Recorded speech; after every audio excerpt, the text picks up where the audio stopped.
react to? Join the Ace Pit Discord right now. Scan the QR code on the screen, hit the entertainment tab, click reactions, and drop it in. Super easy. Submit today.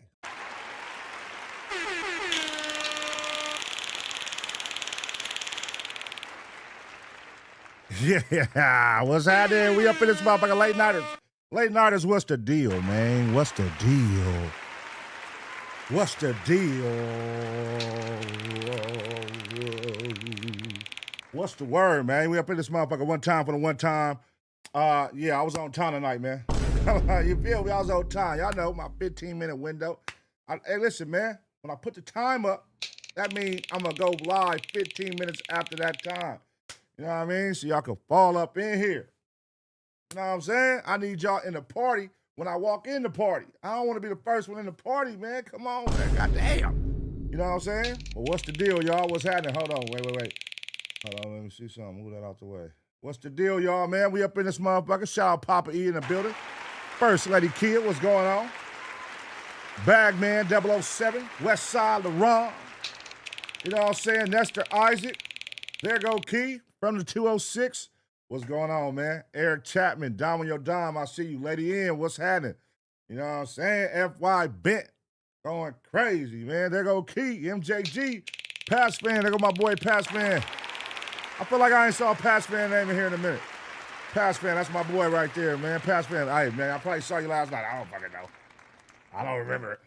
Yeah, man. It's E-Money Main. Shout out, man. King Zero, what's going on? I see y'all, dog. I see y'all. All right. So we up in here, man. We chilling. Late nighters. Y'all know how this shit was established, man. We go live on the late night, see what's going on. I got a little collective of things that I put together. You know, I'm just going to, listen, I'm going to keep it a band with y'all. All I was going to do tonight was like 3 or 4. You feel me? I got a list, but, you know, it's for tomorrow. And I was like, let me just go live and knock out. It's 3 for sure that I was gonna watch offline, but I was like, let me just go live and do it with y'all. You feel me? I usually don't go live on the main side like this, but I like, fuck it, man. We'll go live. I want to see there's some interesting shit going on. You know what I mean? Shout out to everybody subbing up right now. I appreciate y'all. The support has been real, man. You guys are going crazy, man. You guys are going crazy. You feel me? Shout out to everybody, man. I'm sure people gonna fall in as we go. Y'all know how this shit go. This is the late night shit. I didn't put up no, only thing I did was go on Discord and tell everybody I was going live. I didn't put no post tab up on the YouTube. My bad. But, you know, hopefully y'all got y'all notifications. And if you don't, you know, when you wake up in the morning, you'll see this. And, you know, I'm going to see everybody in the comments. Oh, I get no notifications and all that. It's all good, man. Just catch up. Catch the replay, man. So, yeah, I wanted to react to this reaction I saw. You know, I fuck with the Family Channel. He got one. The Miami woman takes a birthday trip out the country and returns home in a casket. So I'm like, damn. Let me see what's going on with that. I was gonna watch that, you know, just on some dolo shit.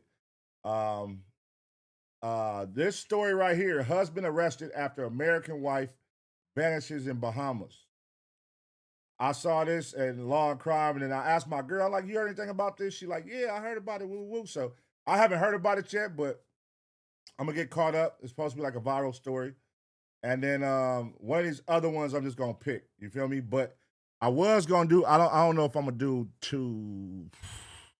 I don't know if I'm gonna save this one. This is the one I wanted to react to, the Tyler Oliveira. When I was asking y'all, I don't know what night that was when we did the was that last night? When we did the H1B1, or that was yesterday morning or something, whatever, or the day before. But I was asking y'all about the one about the Jewish community in New York. So somebody in Discord found it, one of the Taser gang members, and they sent it in. And it's actually Tyler Oliveira again. I didn't know it was his page. I just saw it on Instagram. I didn't know who YouTube it was, but it was his. So they found that video. So we might watch that one tonight. And then I got some shit that's gonna go left field on y'all, but I like animals and shit, and I like reptiles and all that. So this one is I Survived 24 Hours in the World's Deadliest Jungle. So just on some trippy shit, if y'all like watching shit like that, you know, I'm gonna pull that up and we'll enjoy that together, man. But I got some Law and Crime shit that I think I'm just gonna save all that for tomorrow and do all Law and Crime tomorrow when we go live for our Thursday show. and just do all my like, yeah, that's what I think I'm gonna do. And I'm talking, I'm gonna save all the law and crime shit for tomorrow. And then yeah, that's what I'm gonna do. It's okay, so I'm gonna do 4 then. I'm gonna do these 4 right here, these 4 on top, and then we got law and crime shit. I went to the Discord tonight. I went and grabbed all the videos. I went through all the videos. I checked the ones I don't fuck with. I 100 the ones I do fuck with. So yeah, if you submit videos, appreciate you. Thank you very much. Thank you very much.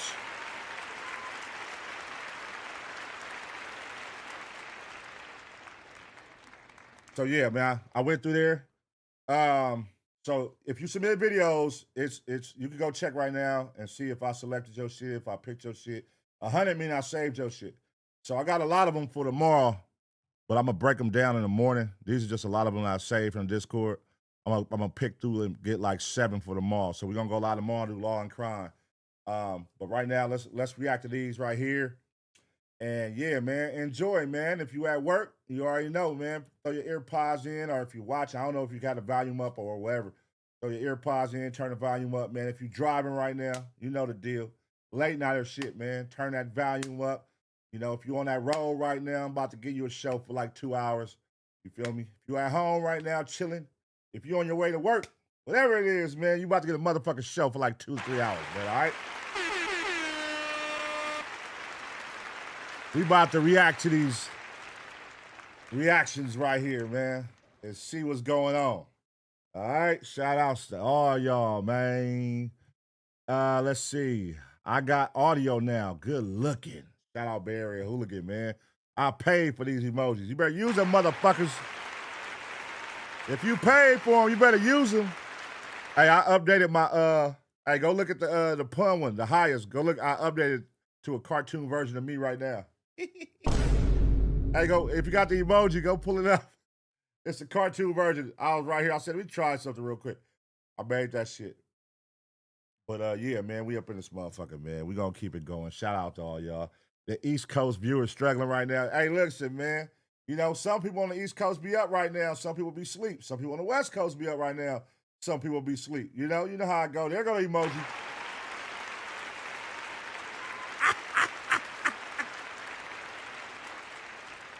Oh, man, that shit's addicted, huh?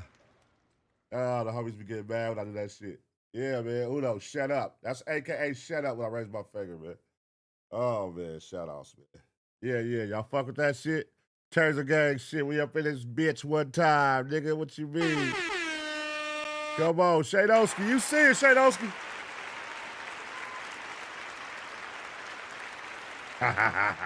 Yeah, but, you know, hey, if you're getting tired, just go to sleep and catch it in the morning, you know what I'm saying? Unless you want to hang out, and you know, that's on you. I'm not forcing nobody to stay up, man. But I know the Taser gang in the chat be going up. Y'all be wanting to hang up and talk shit, so it's on you. I advise, you know, you choose to do what you want to do. You know what I mean? I don't know, man. I don't know. You do what you want to do. You feel me? All right, so let's get it going. Oh, but before that though, let me make sure y'all got all this good information, man. Make sure y'all got all this good information right here. Make sure y'all follow ABP Reactions on Instagram. Make sure y'all follow ABP Reactions on Instagram. Let's get this shit to 1,000, man. We got to start pushing this a little bit harder. So I got to remember to be shouting this motherfucker out.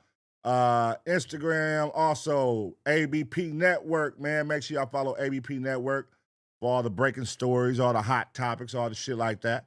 You know what I mean? Go get your issue. And then also, man, make sure y'all go to the ABP Network, get your merch right now. Get your merch right now. You feel me? All right, hold on. All right, cool. You can go right there. If you want to get your merch, hit the QR code. Shout out to my boy Orlando. He came up with this shit because, nigga, I would have never thought of that. Shout out to my boy, man. All right, let's get into these goddamn reactions, man. We're going to go to the family first with this deep thriller. Miami woman takes birthday trip out of country and returns in a casket. Let's do it up. Nobody wins when the family feels. Hold on, wait a minute. Slow the fuck down. Nobody wins when the family feels. All right. Let me move this out the way. Boom. All right, let's get it. Oh, let me go past this music. Stop. Every gun we buy, we done for. Them a lick a pussy with some liquor shop. All right, here we go. Miami woman takes birthday trip out the country, returns home in the casket. All right, y'all. We back with another reaction right here on ABP Reactions, and right now we're gonna see how did a Miami woman take a birthday trip out the country and return home in the casket. Let's go. In all the hospital in St. Martin Medical Center, he have a bullet lodged in his brains. They're saying they was to fly him to France, but in as much as how he's not a citizen of your country, Medicare do not cover him. He don't have no health insurance over there.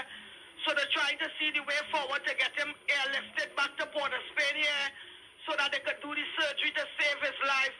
Strike. K-Man 6 continues to not take accountability for some many death by his one diss track alone. Were they sacrificed? Questions are still unanswered. It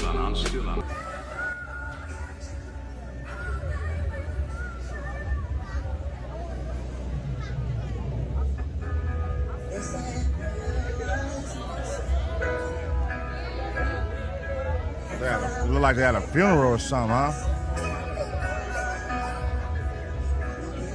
Yeah, there's got to be a funeral. Fam, today we traveling to a country with just about 1.3 million residents, a place known for beautiful beaches and a culture. But recently, it's been making headlines for something much darker. Within the last 24 hours, reports have surfaced about a Miami woman who traveled there to celebrate a birthday with her sister. What was supposed to be a quick getaway ended in a tragedy. Instead of returning home with memories and pictures from a birthday trip, she returned to the United States in a casket. And according to reports, her family had to wait 4 long weeks before they can even give her a proper funeral. Now, the situation has sent shockwaves across social media, leaving many people asking the same questions. How did this happen? Why did it take so long? And who exactly was responsible? Because according to authorities, this situation is much deeper than a random act of violence. You see, investigators say another victim was also involved. Not the sister who traveled with her, but a well-known businessman and an alleged drug dealer, who authorities say was in the middle of a deadly Nigga look like Young Jeezy.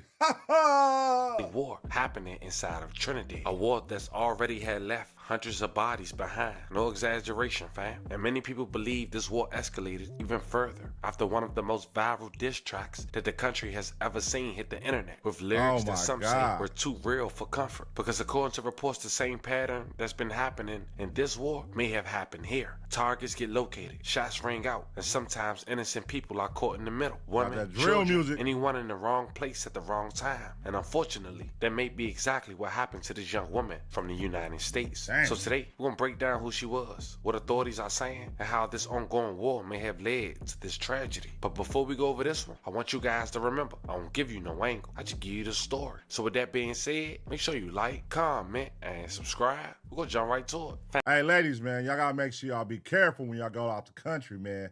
You know, stick with whoever you came with. Make sure if they leave, you leave. If they go, you go.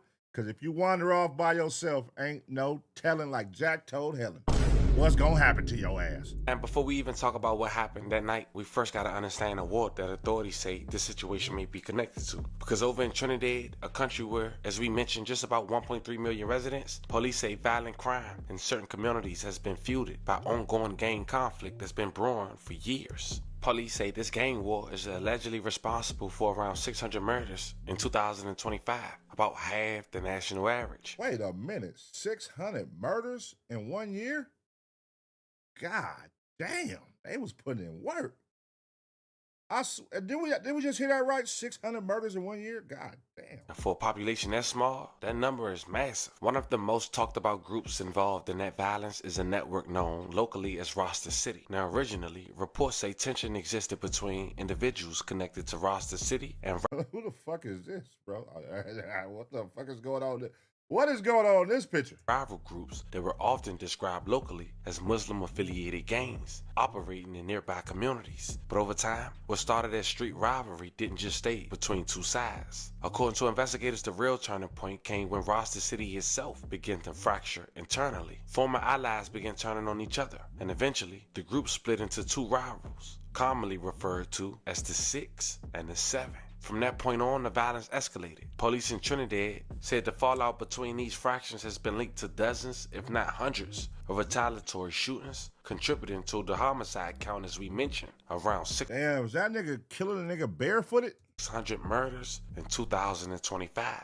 And just like we seen in These cities niggas across treacherous. the United States, the street war didn't stay in the streets. It started showing up in music. Rappers tied to both sides began releasing songs dissing each other, sometimes referencing real murders, real neighborhoods, and real enemies, which only added more fuel to an already deadly situation. And according to authorities, the man who was targeted the night that Miami woman lost her life may have been connected to the same ongoing conflict. So now let's speak on the music side of things. When it came to the Six, they had artists like Rebel Six, having tracks like Rifle War, millions of views online. But unfortunately, he was gunned down after moving to Miami inside his home back in 2012. Damn. July 5th, at around 11:45 p.m., Rebel was at his Vickery Crescent Bon Air Gardens home, where the 26-year-old artist was playing video games in his living room with the front door open when two men entered the house and shot him several times. He was Damn. taken to a local hospital and it was pronounced deceased upon arriving at 12:35 What a.m. the May he fuck? rest in peace and love and condolences to his family. Police say the killing was gang related and they continue their investigation to this Why you have his front door wide open? Why would you be sitting in your house with your front door wide open? Who the hell does that? day. But they let you know, even in Miami, if they can get you, you wasn't getting away. Full of machine like cuts and standard. This mob's a J-man, proceeded in the land. Hey. Another Six artist was artists like Wacko Don. He also had millions of views online and tracks like Born Winner, but unfortunately, he was gunned down as well. He lost his life May 3rd, 2023 in St. Anne's, Port of Spain. He was just 22 years old. He was with friends in a yard at Simon Valley Road when armed men approached and shot him, hitting him in the face. Damn, so basically, if you rap and you make a diss song about one of the other hoods out there, your ass is getting chipped instantly. There ain't nobody living to see no goddamn success off their own music. Everybody getting killed right after they make that goddamn big song. Died on the scene. The killing occurred just days after he released a diss track containing threats against a well-known gang leader. And I want y'all to remember these names, because they'll later play key to what most say the most disrespectful diss track that came out of Trinidad.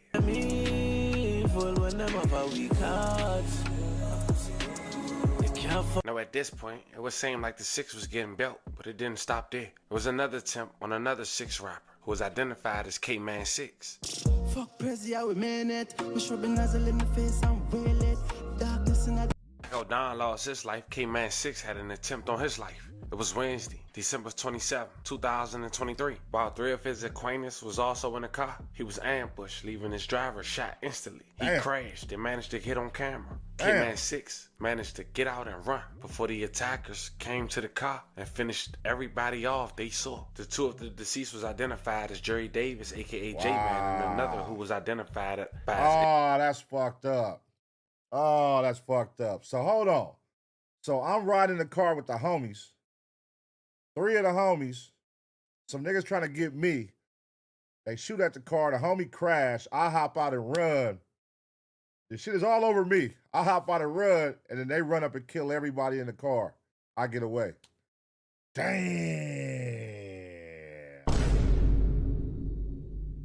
I would feel bad. Shit. Well, if they're my homies, I'll feel bad. Like, my bad, dog. But, alias, Fats. So this is on camera. Oh, crap. Oh, the car flipped over. Oh, it flipped over like 3 times. Oh, car got on. Got on. Oh, no, like 2 of them got on. That's probably him right there. Damn, look how many shooters it is. Like 5 shooters.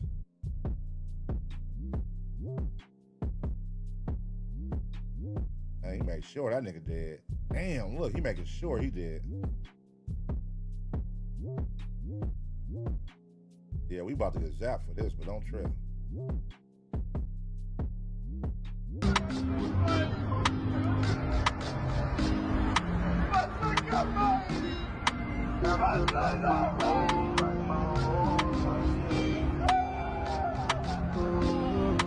Oh. Now, K-Man 6, he would survive, and during the summer of 2025, he would go perform at a Moon Bar rooftop club in Maho Village. But just 4 weeks later, a rival will also go perform at the same location. Oh my God. Wait, so they booking the ops? Y'all doing a show with the ops at the same club 4 weeks after they ambushed and killed all your homies?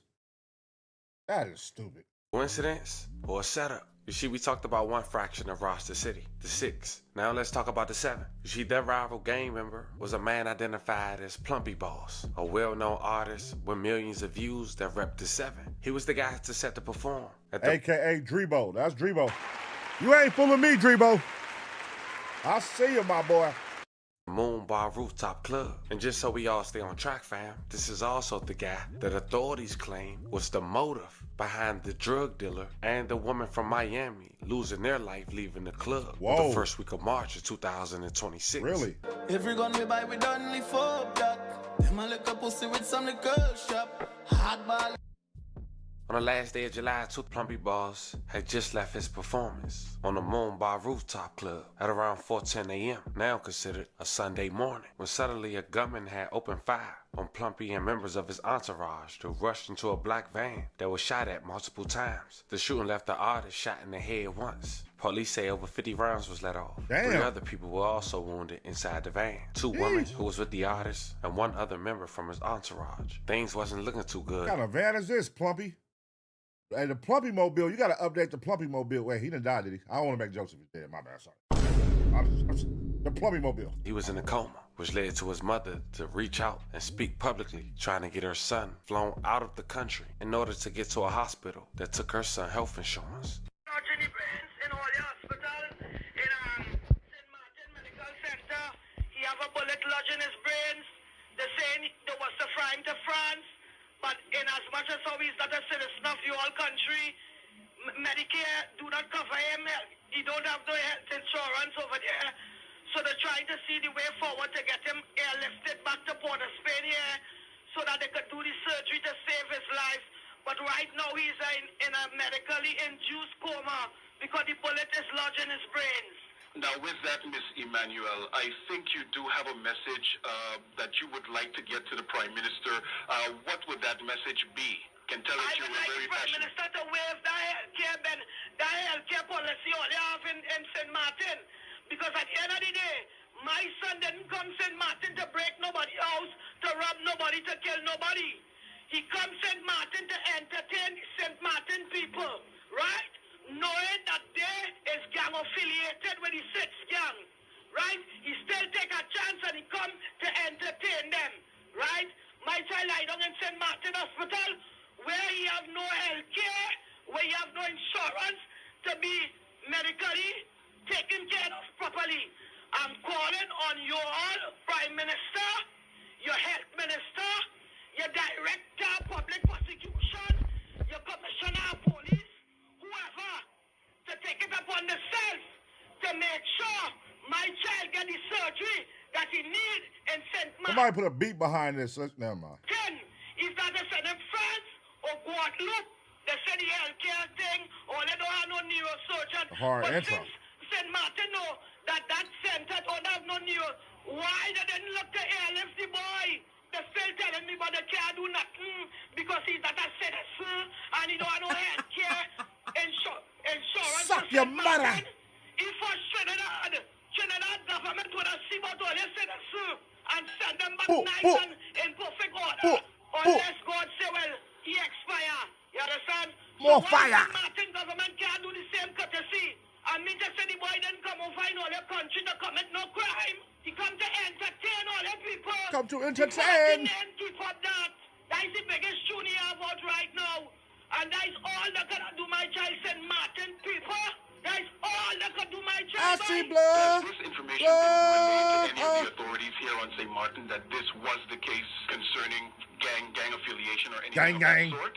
No, well, I ain't get to talk to all your commissioner yet. That's why I wanted to go live for all your cut address, Send my Now, when saying Plumpy had survived, thank God, shortly over time he would go to Instagram and show his recovery. Now, what we spoke on is just what's public. I can only imagine what's not. But recently, a couple months ago, a good friend of Plumpy, who's another well-known rapper from the 7th, had managed to drop a diss song that was the most viewed rap song coming out of Trinidad in 3 months, with 17 million plus. And that motherfucker moving 18 million views in 4 months. That motherfucker, damn, nigga. Listen, I always be saying that. That gotta be tragic. Like, somebody make a diss song, dissing you and all your dead homies, and then the whole world is playing it. It's like, that gotta be like, you going to the clubs is playing it, niggas ride around the streets playing it, and this nigga talk about you and your dead homies. That's crazy. Counting. And just to keep things in perspective, we talking about a rap diss song that came from a country with allegedly less than 1.5 million residents. But in this song, he was disrespectful. From what I could pick up, and I'm sure I'm missing a whole lot, I can clearly see he got graves coming up in the video with members that we talked about, like Rebel and Wacko. And from what I could pick up, he basically saying Six got a bunch of dead people and nobody stepping for they men. The song was titled Just Do It by Mayor's Boss. Just so we clear, he's an affiliate of 7 Block. Bad juvenile with no fake cops. Check the scoreboard, now it full of dead ups. Fast forward 3 months after that. Hey, that shit low-key sound hard. Check the scoreboard. Nigga full of dead ops. Damn. Hey, they talking shit. The song was released. An alleged dealer, who was allegedly known to supply the 7s, would be gunned down leaving a nightclub in an ambush attack. But this time he wasn't alone. He was with a 29-year-old woman from Miami named Denisha Delancey, who traveled to St. Martin with her sister and friends for a birthday celebration. After meeting local businessman Quincy Damon Sylvester at a nightclub, she stayed with him when her group returned to their lodging hours later. Their vehicle was ambushed on Alert Peters Road, overturning after gunfire. Both were pronounced dead at the scene. So she came home with her girls, with him, got dropped off, told the homegirls, hey, y'all go upstairs, y'all good, I'm gonna stay with him. And then she ended up getting killed. Instead of just going upstairs with her homegirls, she wanted to hang out a little longer, and they chop suey this nigga on the freeway, huh? Damn.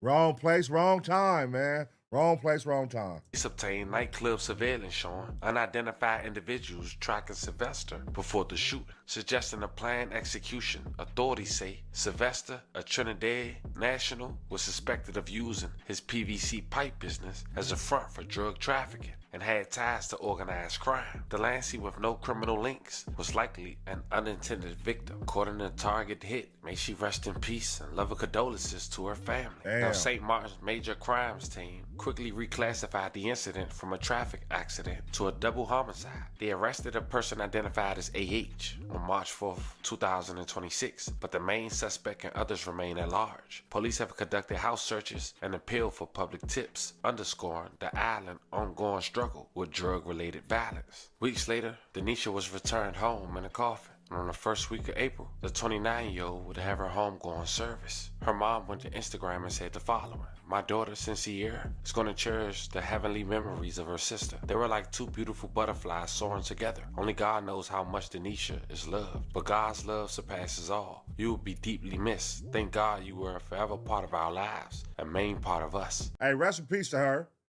But my question is, did she know him prior to going out there, or did she just meet him that night? Because that got to be even if you knew him before going out there, that kind of like, at least like, damn, that was her dude, or that's her trick, or that's her whatever. You know what I mean? Her little dude she fucked with on the side, whatever. But if you just met that nigga that night, and then you like, hey, can you give us a ride and go drop all y'all off? And then he like, hey, just stay with me. And you end up staying, and then next thing you know, you get knocked down in the car with him. Like, oh, that gotta be crushing. If that's the case to her sister, damn, that'd be fucking crazy. I love you forever. And the sister that she was with had also went to Facebook and said the following: I pray I'm your sister in every lifetime because I couldn't imagine any life without you. I don't know how I'm going to move forward. I'm still so confused. I never felt this broken before. We were just dancing on the beach together like nobody was around. It was always just me and you in our own world. The love we shared for one another was truly unmatched. A bond so tight I would have never in a million years thought it would be broken like this. I miss you so much, sister.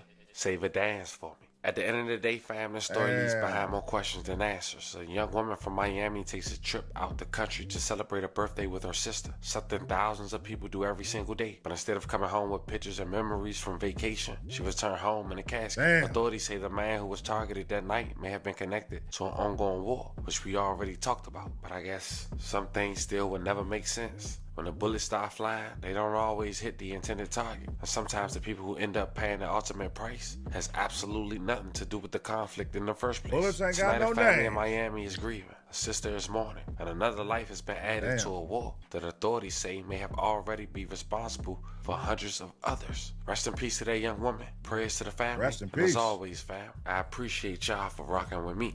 Rest in peace, man. That's sad. That's sad. Young lady and her sister, you know, probably just working hard, want to travel the world. I don't know what she do for a job. I'm not here to judge. I don't know. She may do some legal shit, may do some whatever. I don't know. But she's traveling the world with her sister. Obviously, they say they always travel. Having a good time. Engaging with some guy. You know what I mean? I see they say she just met him that night. Okay, so she just met him that night. And then end up sticking beside this nigga, not knowing she's walking into a huge gang war, gang territory. They said the guy stalking him in the club. They was waiting to make their move on him. Caught him slipping. You know, he over there tender dicking. He ain't got his head on swivel. He over there flirting with her in the car. She over here. She don't know what's going on. She just see a nigga that's probably got game and money. She don't know he in an all-out war. Or he's targeted in this war that's going on right now. And caught them both slipping, man. And now, life gone.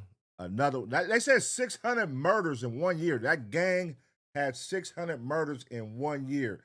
That is, nigga, 600 murders? Nigga, you are putting in overtime. That hood is putting in overtime right now. Ladies, if you go to Trinidad, after watching this is why you got to watch ABP reactions, man. This is why you got to stay tuned to the streets, too, to the internet, all that. But this shit right here, like, you got to know when you traveling to these other states that shit might be going on. You know what I mean? Just because a nigga fly, the club got money, don't mean that somebody ain't outside waiting in the car, waiting for him to pull off so they could chop suey that nigga. Just make crucial decisions, man. Better decisions when y'all on the road, moving and y'all meeting these guys on the road, man. Stay safe out there, ladies. You know what I mean? Let me know what y'all think about this situation. Ladies, fellas, I'm going to give y'all 2 seconds, smash the like. And as always, get ready for the next reaction.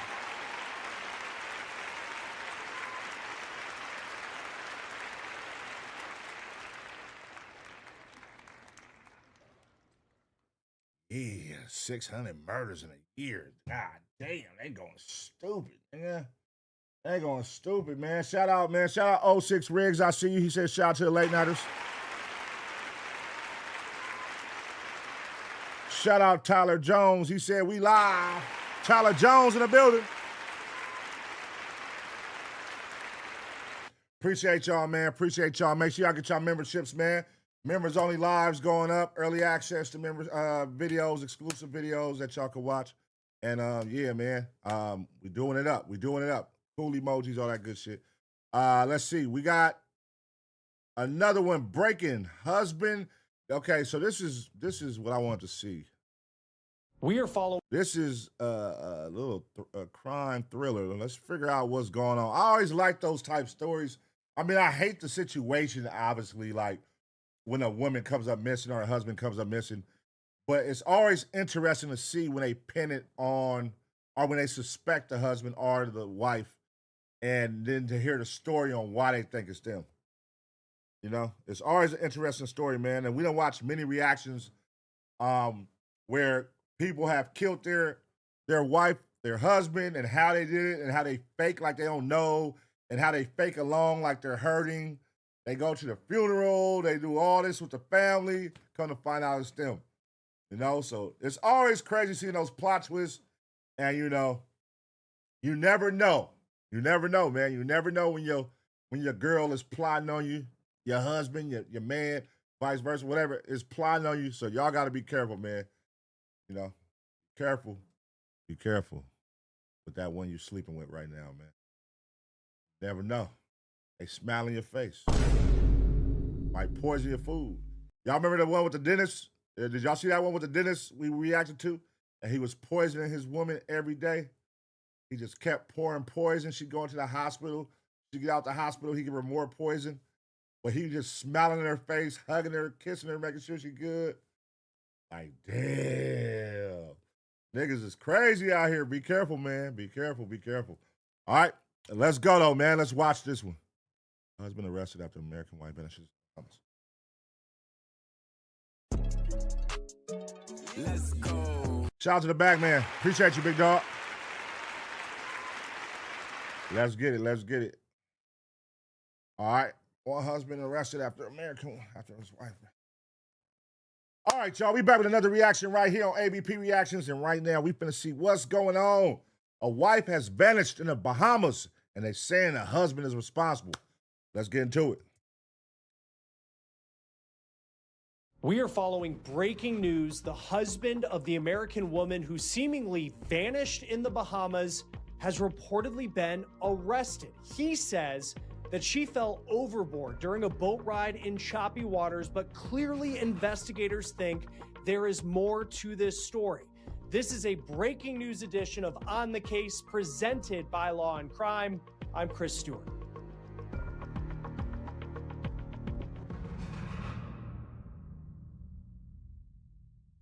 All right, let's get to this bombshell information that we are following right now. Brian Hooker is in custody. This just came down with an announcement from the Royal... His last name was Hooker?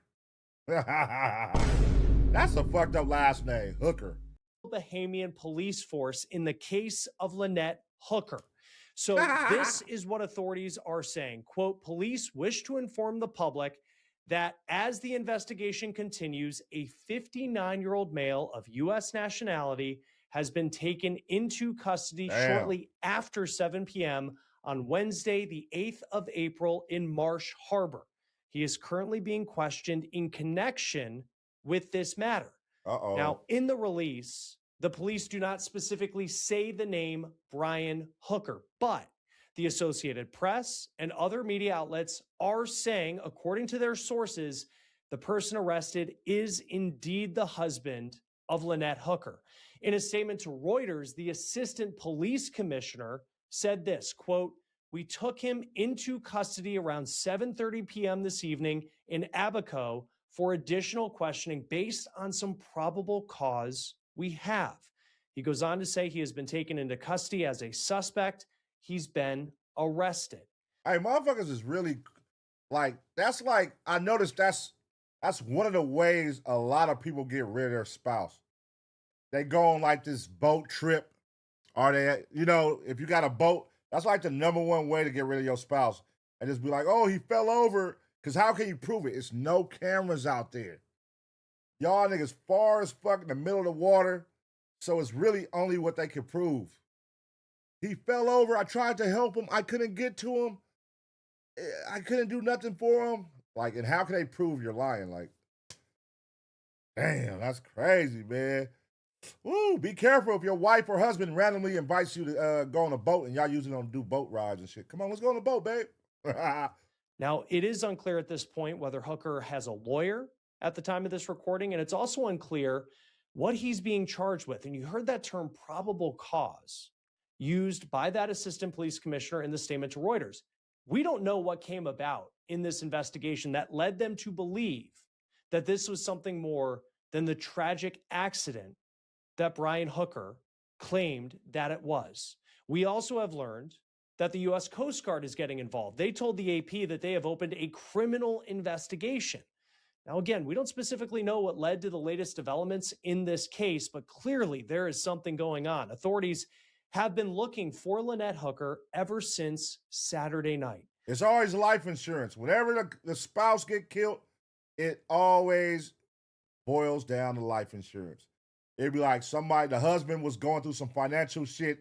He owed money. He was broke. He was going broke, so he killed his wife to get the money back. Niggas is cold.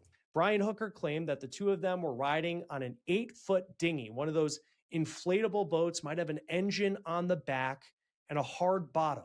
And they were on this dinghy, and frankly, it was a tight fit for two people when Lynette fell overboard. And she had the keys to the engine. And those keys, according to Brian, went with her into the water, and no one has seen her since. Brian reportedly claimed that he had to paddle to land, and it took him hours to get there, and he didn't get to a marina until Sunday morning when he told someone what had happened. Really? And then they called the police, and the search began, according to media reports.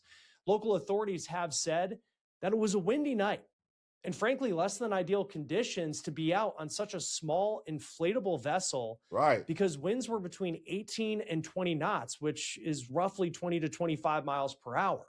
Now, authorities have not found Lynette Hooker's body. It has been multiple days at this point since she, according to her husband, fell into the water. Hold on, man. Hold on. Wait a minute. So it's nighttime. All right, y'all. Come on, man. We for the bring it in, y'all. Bring it in. So it's nighttime. It's cold. The wind is blowing 25 hours, and the boat is only 8 feet.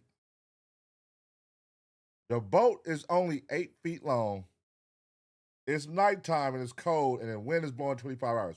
Where are we going? Where the fuck are we going? Why we get on a boat at nighttime and it's cold and wind? Where we going, nigga? Ladies, y'all gotta ask, this don't make sense. One rescue official told NBC News that they do believe at this point, and that part of the story, is we're talking about a recovery mission. Now, the AP is also reporting that U.S. authorities have interviewed Lynette's daughter, Carly Aylesworth, and she has become a key part of this story. She has told media outlets that the hookers who often shared their travels at sea on social media allegedly had a history of domestic violence. And specifically, she has claimed that Brian allegedly had anger issues and had made allegedly serious threats against her mom, Lynette Hooker, in the past, including in one case, she said in an interview on Fox News 2 years ago. Really? He allegedly claimed, she says, to have threatened Lynette Hooker, saying that he was going to choke her out and throw her overboard. This couple had been reportedly traveling at sea and living this life for roughly a decade. Now, we'll have more on the specific claim. So basically, more of the story is the hookers be tripping. The hookers be tripping, man. The hookers got issues. Lynette's daughter has been making in just a moment. And I do want to point out that they are just allegations at this point. Here's more of our coverage about the search for answers into what happened to Lynette Hooker. This was recorded before this big breaking news story. This is a video that the hookers posted to their YouTube channel just 4 weeks ago from the Bahamas. You can see they're paddleboarding down a waterway. The social media channels for this couple, and they're very active on social media producing content, is called the Sailing Hookers. And the couple would post videos of them going to some amazing places in the Caribbean. Their TikTok account says, "We sailed away from BS, a married couple living their best life." And it really appeared, looking at these videos, that that is what they were doing. This is their last TikTok post from 5 days ago of them enjoying the Bahamas. Now, this couple bought a boat in Texas 3 years ago, according to social media. Big sailboat, nice enough cabin where you can spend the night and do these long trips. And it seems like the hookers are incredibly experienced on the water. This is part of the video where they announced that they had bought this boat, showing Brian climbing up the mast with a safety harness and Lynette spotting him. If you're going to sail a boat like this and you're going to do what they did, sailing these long haul trips, and they reportedly did this for 10 years. Oh, so this is their thing. This is what they do. You know, they water freaks. They like to be in the water all the time. They like to be on boats, ships. So, you know, me right now saying 8-foot boat, what the hell y'all doing out there? Yeah, that sounds crazy because we don't be on boats and shit. So, that sounds crazy. But to them, these is motherfuckers who love the water. You know what I mean? And they white. They love the water. So they out there at nighttime, wind blowing. They probably like, shit, that's probably great conditions for going out at nighttime. I don't know why you would go out at nighttime on an 8-feet boat in the middle of the water, but I don't know. If you do that shit, if that's your whole thing, let us know in the comment section what that's about, because I don't get why you would go out there that late. Really have to be experienced. You have to be a team, and you have to look out for each other. And it appears that's who the hookers were.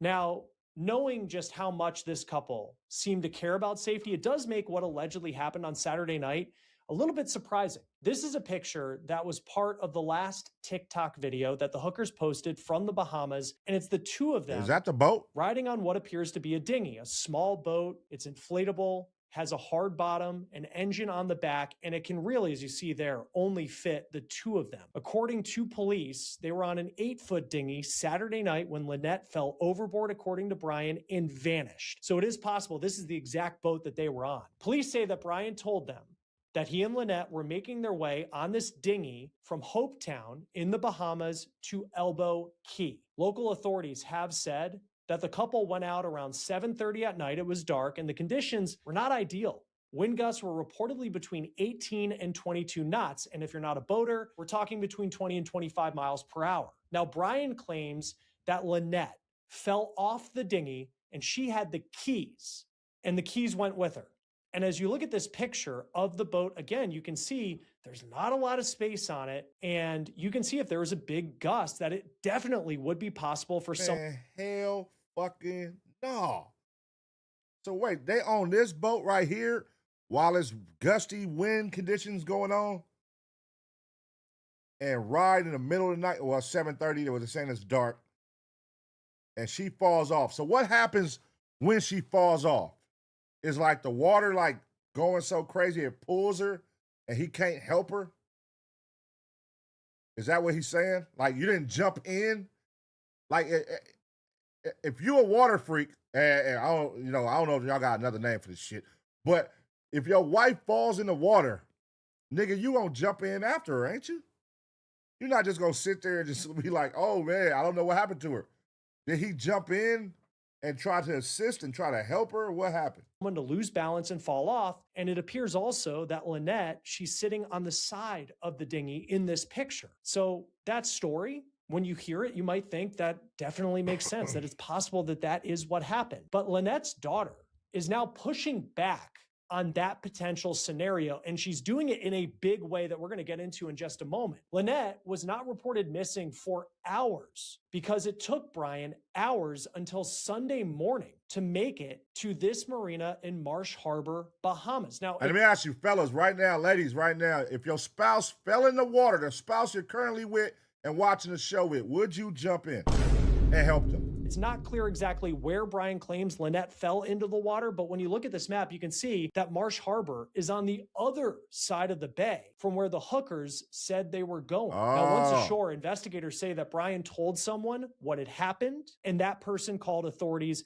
and the search has been going on air, sea, land ever since in trying to find Lynette. Now, in their own words, this couple said they were living their best life. Their boat is called Soulmate, and they had been living this life at sea for a decade. It seems like everything was perfect. And I know that's cliche to say in a lot of true crime stories, but this is where things are allegedly getting a bit concerning because Lynette's daughter is going public and saying everything was not perfect for this couple. Lynette's daughter is named Carly Aylesworth. She lives in Michigan. Brian is her stepfather. She told NBC News it is unlikely, in her opinion, that her mom, who's an experienced sailor and a fit person, would, quote, just fall off the boat. On top of that, Aylesworth made a shocking claim in an interview with Fox News where she claims the hookers had a history of domestic violence. She went on to say, and this is really? Well, I mean, we live in an era and a time where they could check text messages and all kind of shit, cameras, dude seem like somebody that hangs at bars, somebody gonna know something, especially on the island. Somebody gonna know something. If they really got domestic issues and they always arguing or be fighting, somebody's gonna know, aside from the daughter. The daughter's not out there. She's in Michigan. How often do her and her daughter talk, and when was the last time her and her daughter talked? They said 2 years ago he said, I'm going to throw you off. 2 years ago. That's a long time. Did you hear that recently? Because what if she really did fall and he ain't lying? Like, it sounds crazy, but what if she really fell? Because if she's a water freak, she probably knows how to swim. Like, who the fuck likes hanging in water that don't know how to swim? She probably know how to swim and she's used to those conditions. It's been 10 years in the water. I don't know. In a Fox News interview that Brian Hooker in the past allegedly threatened to choke Lynette out and throw her overboard. Quote, the fact that this is happening makes me believe there is more to the story. What are those? She said in that interview. And she wasn't done. She claims that this incident where Brian allegedly threatened Lynette, said he was going to choke her out and throw her overboard, she says that happened 2 years ago. I will tell you, in a background search, I was unable to find any arrests or charges in connection to Brian and Lynette Hooker. And again, these are just allegations being made by Lynette's daughter publicly. Aylesworth, the daughter, then says that Brian called her on Sunday after her mom vanished to share this news. And she says that Brian sounded monotone and relaxed when he called her. Now, when asked if she suspects foul play in this case, Aylesworth told Fox News, quote, a little bit at the moment. Hold on. Before, see. This nigga just kicking that shit right now that the daughter this, the daughter said this, the daughter said that. Can we see who the daughter is and how credible is the daughter? Because the daughter might be a meth head and she could be saying anything. Like, we can't just go off the word of this daughter. The daughter might be a meth head. We don't know. Show us who the daughter is. You know what I mean? Let us see so that we can put some, like, all right, baby, okay. She's good. Y'all know how this shit go, man. These motherfuckers be saying some crazy shit off them drugs. Aylesworth says that she's known Brian pretty much her entire life, that he married her mom when she was about 4 years old and, quote, replaced my dad pretty quick. She then went on to say in this Fox News interview that Brian has always been the one to make the rules of the house, and she described him as someone who has anger he hasn't processed, and she also accused him of choking out one of his daughters in the past. Again, this is an allegation that has not been confirmed by police or investigators. So you can see, though, based on those allegations, some very, very strong wording and damning claims about Brian Hooker being made by his own stepdaughter. Aylesworth is now calling for a full investigation into what happened to her mom, but Brian is now making a public statement that we'll get into in just a second. The stepdaughter is also claiming that Brian called her to tell her that authorities found a flotation device that he claims to have thrown her mom after she fell in. According to NBC News— Wait a minute, man. So you didn't jump in? He didn't jump in. He threw her a flotation device? Oh, hell no. Oh, hell no, man. What the fuck? Ain't no way. Ain't no way my wife, who I've been on this goddamn sea with for the last 10 years, nigga, she falls in the water and I throw her a flotation device.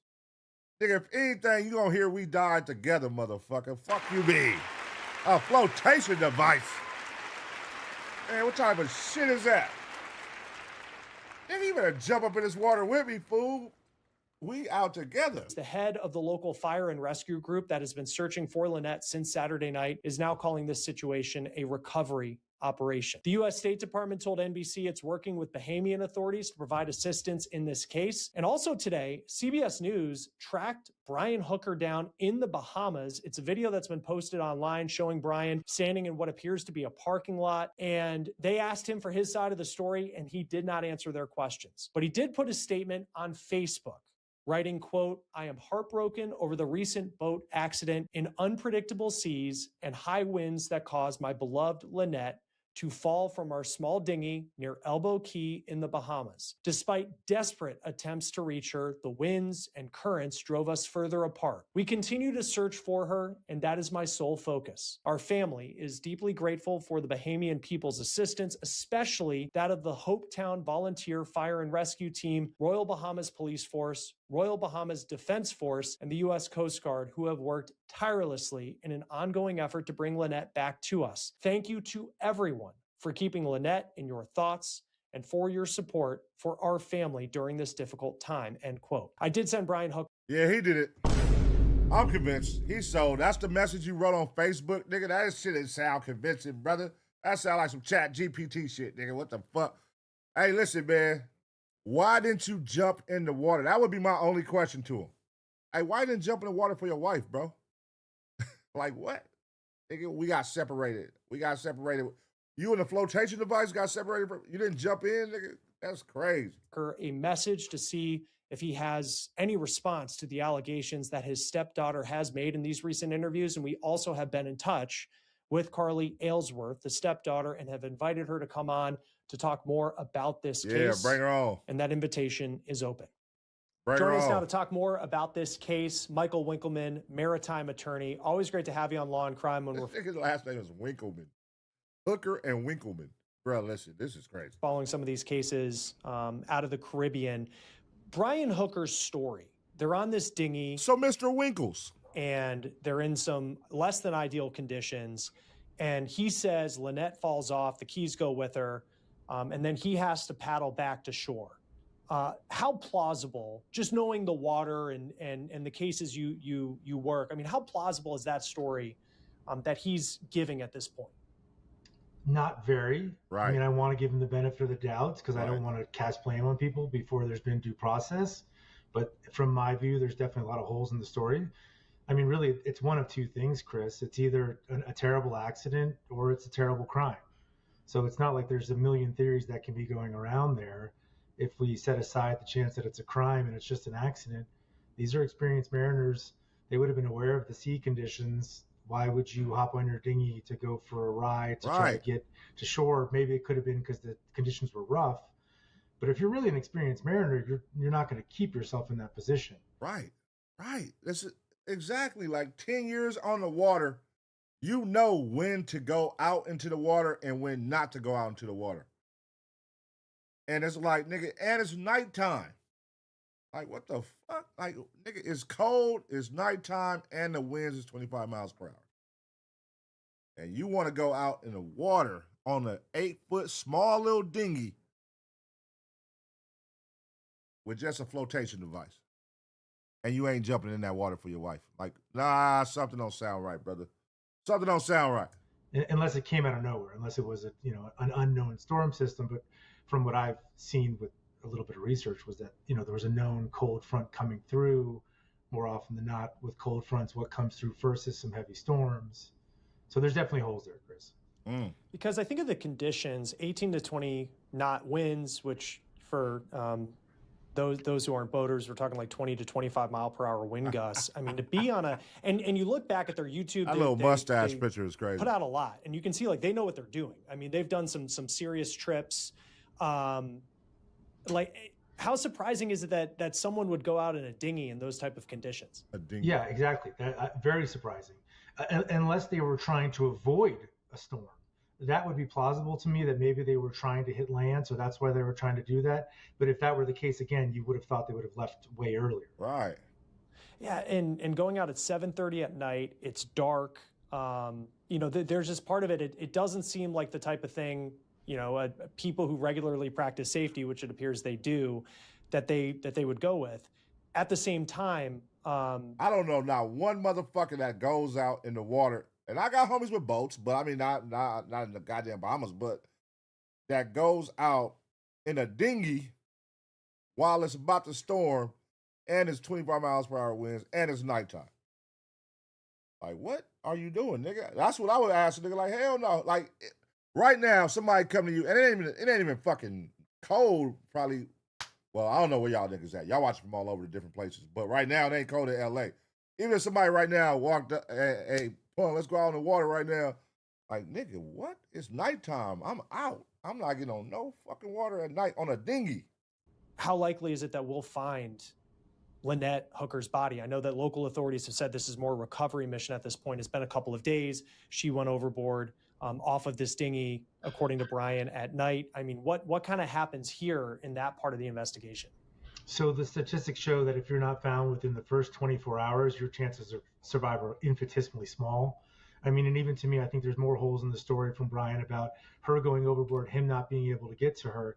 I know if my wife were in the water, I mean, there should have been life jackets on the vessel. I mean, I would be doing everything I could, and I would most likely put myself in the water to go and rescue my wife. So just more holes from my perspective.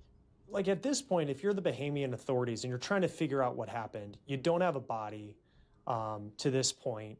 All of this happened in the middle of the night. He doesn't have the keys to the vessel. He says that he paddles back to shore to Marsh Harbor. I mean, how do you go about this investigation to try and, find out whether his story is actually the truth? Yeah, so I mean, that's basically crime investigation 101. Of course, I'm always on the civil side. When people get hurt, I represent them in civil cases. But at the end of the day, the investigation isn't that difficult in what I would do versus what criminal authorities would do. But you're going to have a limited data set. I mean, the main thing is going to be Brian's story, and are they buying it? If they had an opportunity to check his blood alcohol levels to see whether or not he was intoxicated, but what was the reason they were going there? Were they going there to avoid bad weather, or were they going there to go to a bar? I mean, I'm a native Miamian. I spent plenty of time in the Bahamas and the Caribbean, and there's lots of fun bars on land in the Bahamas. The daughters commented that they were drinkers and that there was some volatility in the relationship. You would, of course, want to do an interview with the daughter as well. I know the FBI is involved. So I think between the Royal Bahamian authorities and the FBI. Man, let's cut the shit, man. We know how this went. Listen, man. If it walk like a duck and quack like a duck, we know what the fuck is going on here, man. Stop the cap. And I mean, her body gonna have to wash up on shore eventually. It always does whenever, like we watched a reaction before with the lady and her dude, the old dude, they went on the boat. She thought he was done because she went so far out, but the body still somehow washed up on the shore a couple of days later. And that's how she was caught. And they was able to do all the tests and shit and figure out that she poisoned them. So I think that's what's going to happen. I think there will be an update unless he did some way out shit like anchored her, where he put something on her where she, something heavy where she ain't going to float up.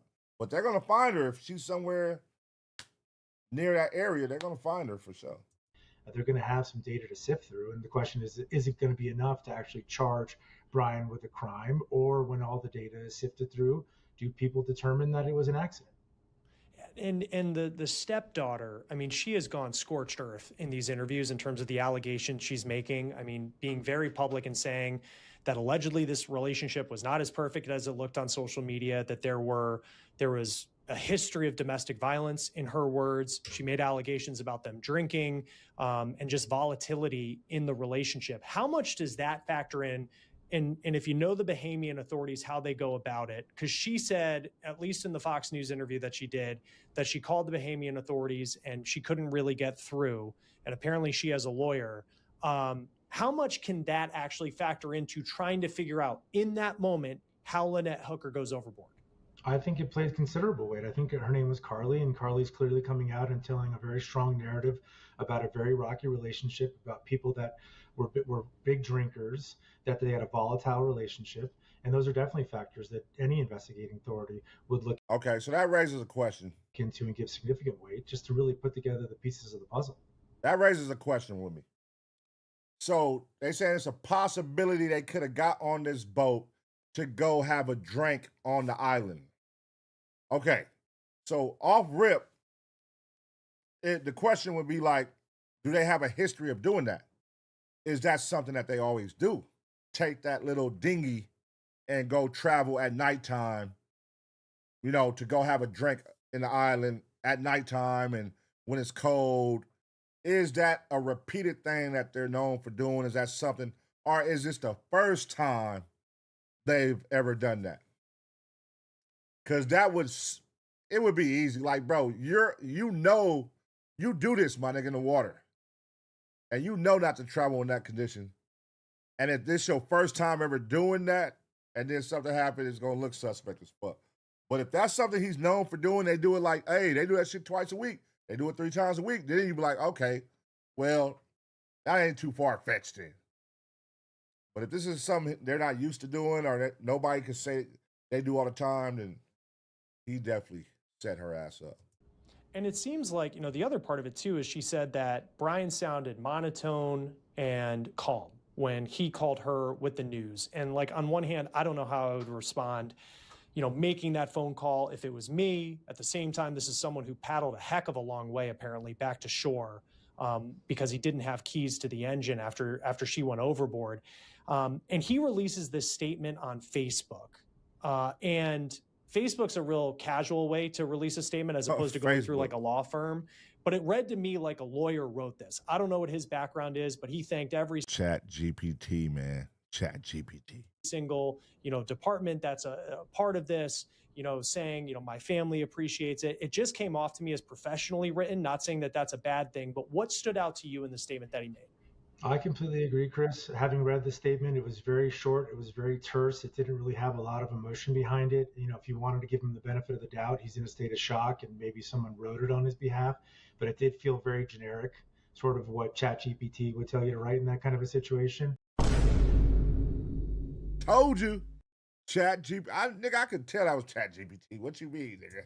And the fact that he was cold and monotone when telling the story, again, benefit of the doubt says, yeah, he's in a state of shock. But in my experience, and I deal with grieving families all the time, people who've been through terrible, terrible traumas. That's not the response that I generally see. The response that I generally see is tremendous grief, tremendous overwhelm, tremendous sadness, tremendous tears.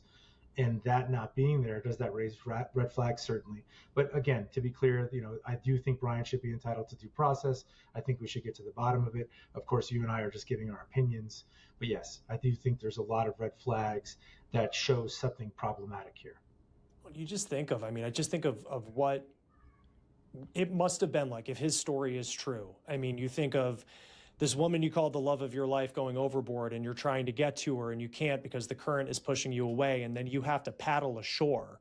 It sounds terrifying and incredibly sad if that's what happened. Certainly it's sad either way. If you were his attorney, what type of advice does an attorney give him at this point? He's in a foreign country. It's not just a case where your wife went overboard anymore because you have a stepdaughter who is making some very serious allegations that's turned the heat up on you as this investigation's ongoing. Like, what's typically the advice that you would give someone in his Stay off Facebook situation? Well, that's a tricky question for me, Chris, because I'm on the civil side. So I'm usually prosecuting the case, pushing forward the case. So with criminal defense attorneys, their analysis is very different. They don't want them to get charged. Brian may have admitted to him that he did it, but then he can't necessarily divulge that. Having said that, let's assume it really was an accident and I was he was my client. I would want to put him on television to tell the story about what happened, because in today's world, narrative shifts so quickly. So if you're trying to not necessarily, no, you better not put that nigga on TV. They gonna tear his ass up. What, them goddamn TikTok conspiracy theorists? They gonna tear his ass up. Nigga, he go on that motherfucker and say the wrong thing. Leave him off TV because he did it. Nigga, we know he did it. If he go in there and say the wrong thing, if he don't cry, if he don't shed a tear, they gonna tear his ass apart. That'd be the dead giveaway for motherfuckers, because everybody grieve different though. But see, online, social media motherfuckers don't understand that. They gonna be like, look, he didn't even cry. He didn't shed one tear. They're gonna tear his ass up. Control the narrative. But if you're trying to get the truth out, get the truth out. Sit down with you, talk to Chris and say, hey, look, this is what happened. This is why it happened. Yeah, I was in a state of shock at first, and this is the love of my life. I wish I had gone in after her, but put it out there. So to me, when you doing that versus putting out these cold and sort of terse statements, again, more red flags. It certainly is. And we did reach out to him, and he's figured you did. He's welcome to come on, and we would love to hear his side of the story, even though we know it's an incredibly tough time with what he's alleging took place. Is he likely at this point, like with how the Bahamian authorities in some of these cases, and I know you're on the civil side, like, is he free to go? He hasn't been charged, but in terms of, the Bahamians, as the search is ongoing, if he wanted to head back to the United States, would he be free to do that? So what I've seen in real time is that there have been no charges that have been filed. I know the Bahamian authorities would often say something like, look, we don't want you to leave the island. Practically speaking, legally speaking, could he leave the island? Yes. If they wanted to, could they prevent him from getting on a plane or a boat? Sure. But given the fact that he has not been charged, I do think he's free to leave the country. That nigga about to get the fuck on for good.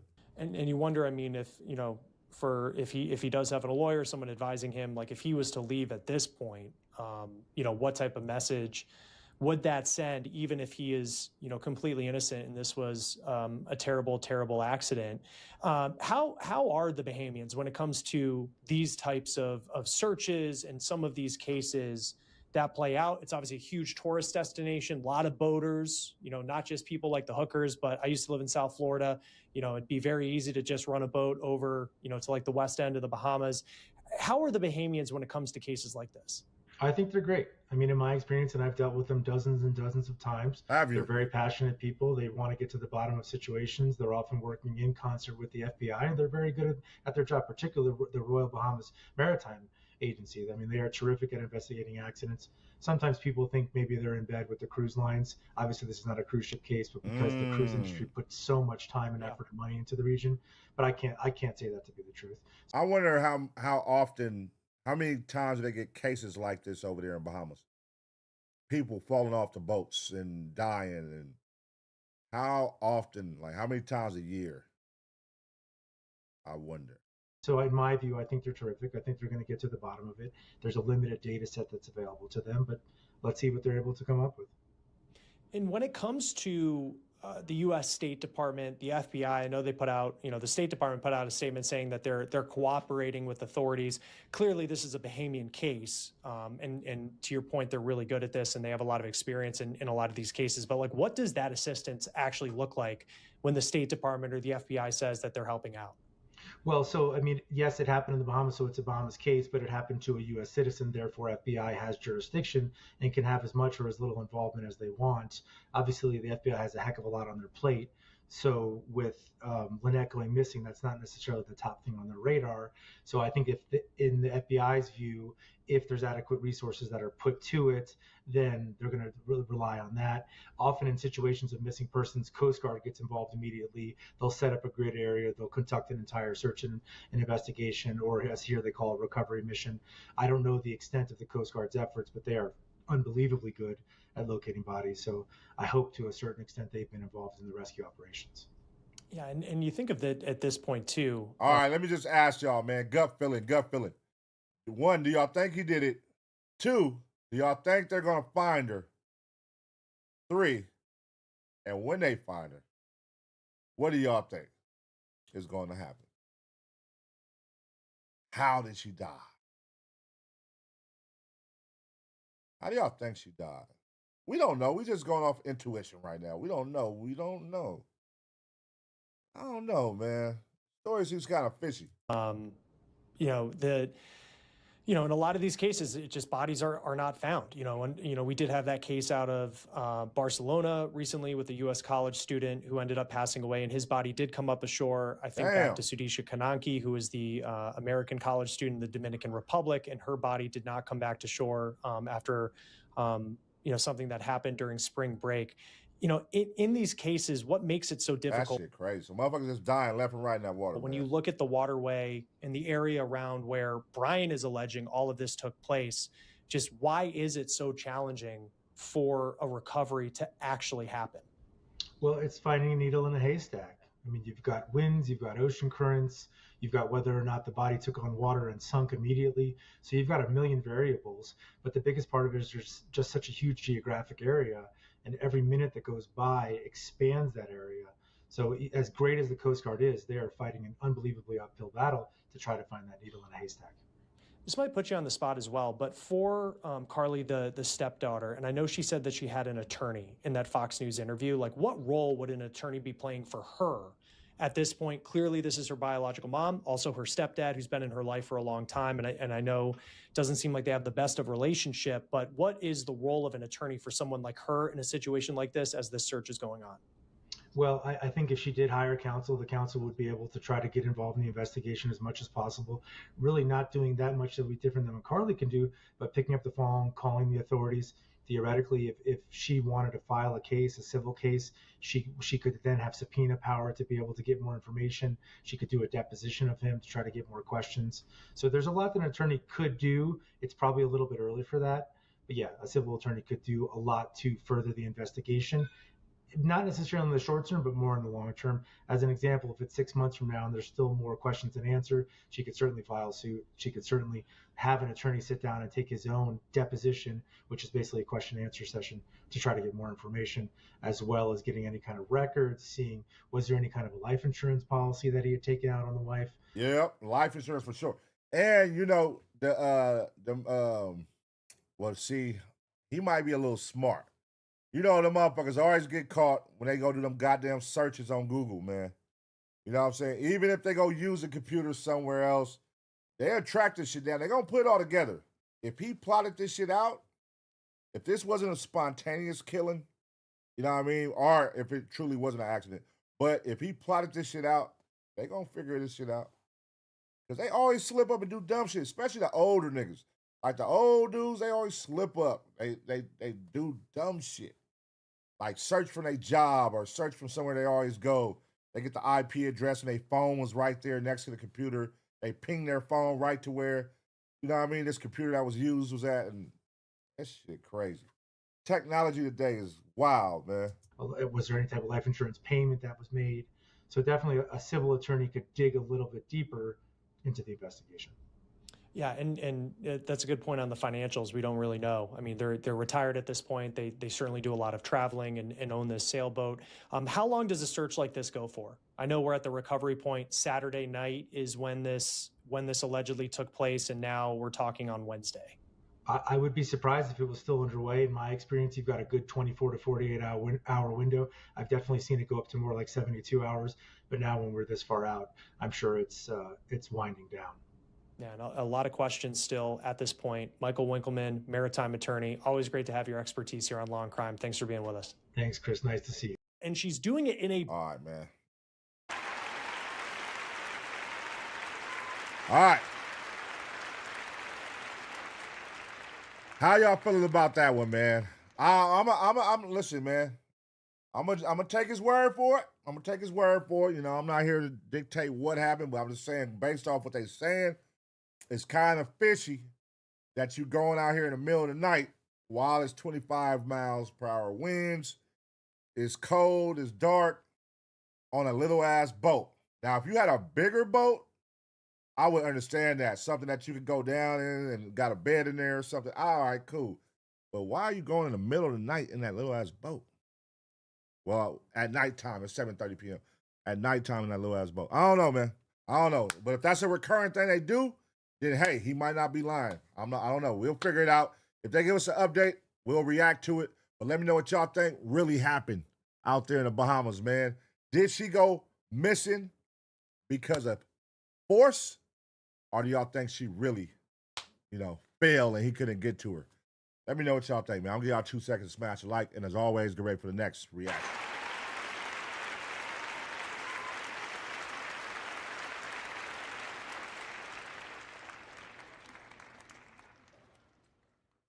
Get your ass off this ship. And then kicked her off that motherfucker. Huh? She got to go, man. All right, cool. Let's do this, y'all. Let's react. Let's react to the Tyler. Let's react to the Tyler one. Matter of fact, hold on. Yeah. Let's react to the Tyler one. Let me see. Shout out to the motherfucking Taser gang up in the building, man. Late nighters, we in this bitch. Who up in this motherfucker with me right now, man? Let me see.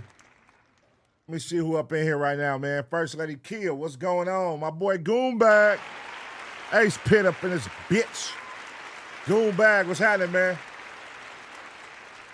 Goombag, just the player side, man. You know, we over here chilling, man. Goombag gonna come in here on his destruction. Just the player side, Goombag. We holding it down, dog. PDX Gore, what's the deal? Flow 92, what's happening? Lady N, what's the word? Onyx, what's going on, man? I see you, Onyx 2900. Westside LaRon, what's the word? Bagman, Zeta Kid. Let me see, 7, what up, though? Cito Cool, what's happening, man? Trey Loke, Pats fan. Kenny Portillo, what's the word, y'all? What's the word, man? Up in this motherfucker. Groans 818, what's happening? Let's see who else we got. Shit, Nicholas. Yeah, shout out to you, nigga, Nicholas. 95 lane change. Long Beach official LBC ya. Come on, man. See, oh my God. Y'all know I be fucking names up, man. Sion Baptiza. Nigga, yeah. Shame on you. All right. Let's get it, man. Let's react to what is going on. It's gonna get me counseled. Y'all think it's gonna get me counseled, y'all? We about to see what's going on, man. Inside the New York town invaded by welfare addicted Jews. All right, let's find out. They say the Jews is upstate New York getting that bag. Y'all know we've been watching them documentaries lately, exploiting all the shit going on with the daycares, with the hospice, with the H-1Bs, the visas, and now welfare. Let's see what they got going, man. All right.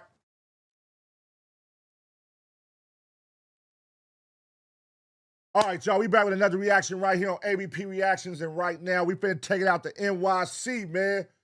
You know what I'm saying? To a town that's invaded by the welfare-addicted Jews.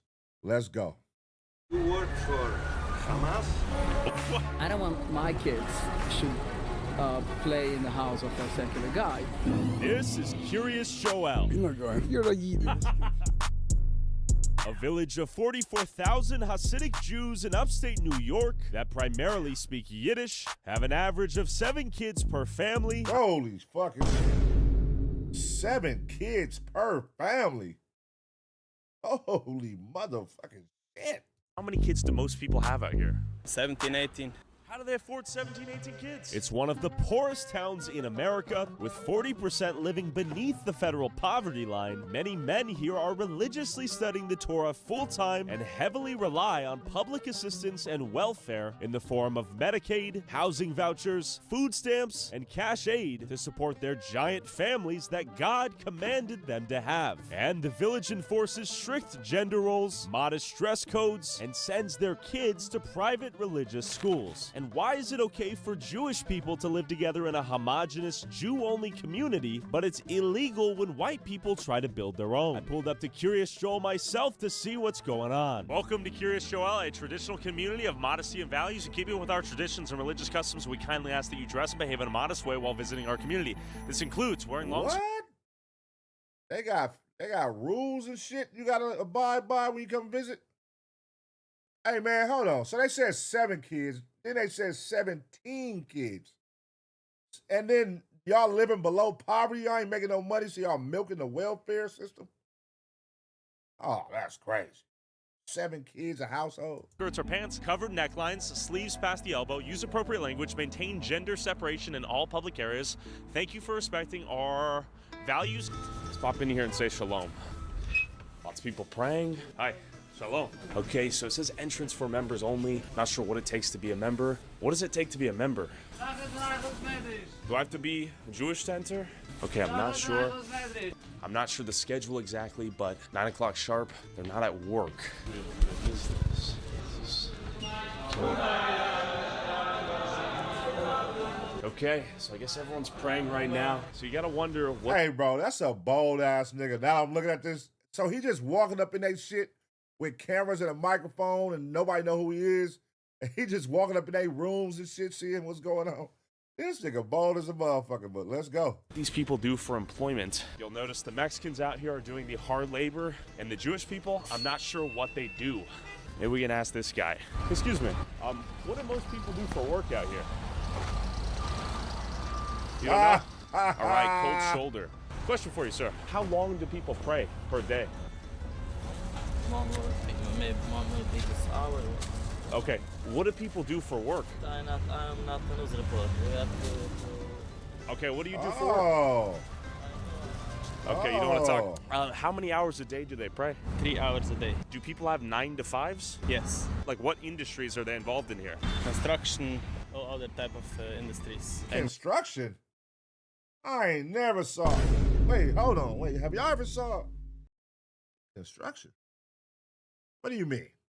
What do you do? I'm a student, and also I'm doing home care. What are you studying? I'm studying Torah. Torah? Yes. How old are you? Our holy Torah. And who pays for education? I try to work on overtime. Overtime? Yes. Where do you work overtime? I work home care. Home care? Night, yes. Is it like, do you have kids? I have kids, yes. How many kids? 3. How do you afford to raise 3 kids while being a student? Because I work very hard. I want to study the Torah. I'm very proud. How do you afford to study the Torah, though? God help me. Does the American taxpayer help you too? Also, yes. Yep. How many people out here are on like welfare in the form of like housing assistance or Section 8 or EBT, SNAP, Medicare? Yes, yes, yes. And that allows you What? to... Hold on, man. Break it down. What you getting, bro? Because people need to hear this shit. Everybody think when they hear Jews that they're not getting nothing. They always just pin EBT on black people, Mexicans. Like, nah, you need to hear this shit. Y'all need to hear it. Study the Torah? Yes. And raise your kids? Yes. Yes, thank and you. How many kids do most people have out here? 17, 18. How do they afford 17, 18 kids? 17. They are proud to do what the Torah says, that you need to be multiple and fruitful. Wow. 17 do you think there's welfare kids? abuse in the community out here? No. No? Because they actually have the kids? Yes. They have the kids. Do they get tax credits for the kids? What they get, but they are all doing to keep our Torah, yes. Keep the Torah? Yes. What are your thoughts on people out there who can barely afford to have one kid? If they want, they can have one, but if God's given them more, it's very proud. Okay, shout out God. Yes. Oh, so it's mandatory based on what they believe in to have 17 kids. Very fruitful. Have as many kids as you can, so every household damn near got 17 kids in it. That is crazy, nigga. What? What would they call us right now if we had 17 kids in every household in our communities? 17 kids? Okay. One thing, we are very against the state of Israel. It's a very big problem for us. So you guys don't approve of a state of Israel before the Messiah comes, right? Yes, yes. Zionism is not Judaism. It's a very other thing. Question for you, sir. What do you do for work out here? Are you on the phone? Or are you listening to the radio? Okay. Damn, it's tough to get some answers out of folks. What do you do for work? Nothing. How do you make money? That nigga said nothing. What do you do for work? Nothing. Oh, so you ain't even gonna try to lie, nigga? At least lie.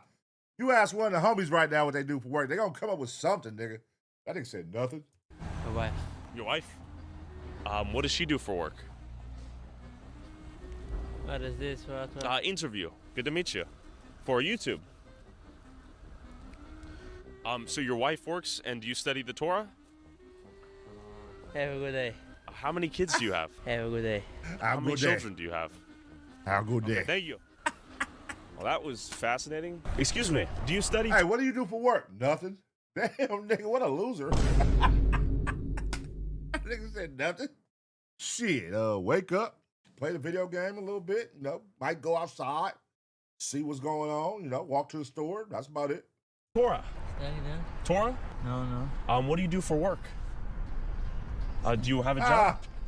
Does your wife work? I'm out, bro. Are you a student of the Torah? Yes. Do you work a job for money? I ain't gonna lie.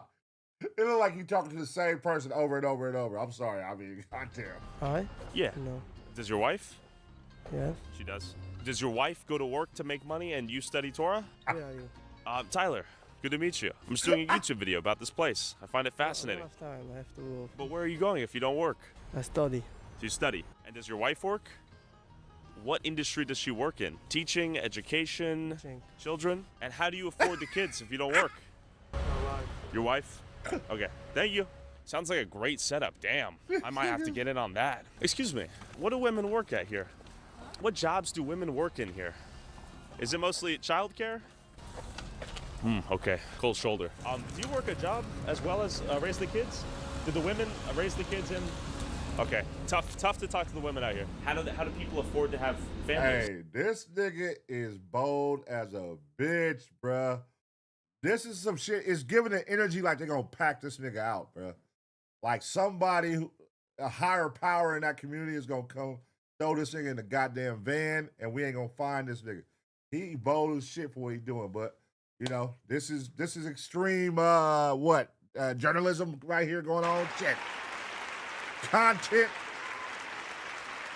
I fuck with it, man. I know a lot of people get mad at the shit, you know, especially when you step on like, you know, our toes, you know, but I fuck with it. I like to see. I like to see what's going on with all races. He ain't being biased. It was the Indians yesterday. Today's the Jews. You know, let's see. So, like, as you raise baby, do you also go to work at some point? What do you do for work? Do you study the Torah for a living? Do you study the Torah? Do you work a job? No? Does your wife work a job? Are you a student? Do you work? Are you a student? He out of there. I can't do this anymore. Question for you. Do you study Torah? Do you study the Torah? You gotta watch this one. Something ain't right with this one. You gotta watch him, bro. Sir, do you study the Torah? Hey. Oh, you speak on his behalf? How do you know that? Get on out of here. He said he doesn't want to give an interview. How would he know? Do they communicate telepathically via hive mind?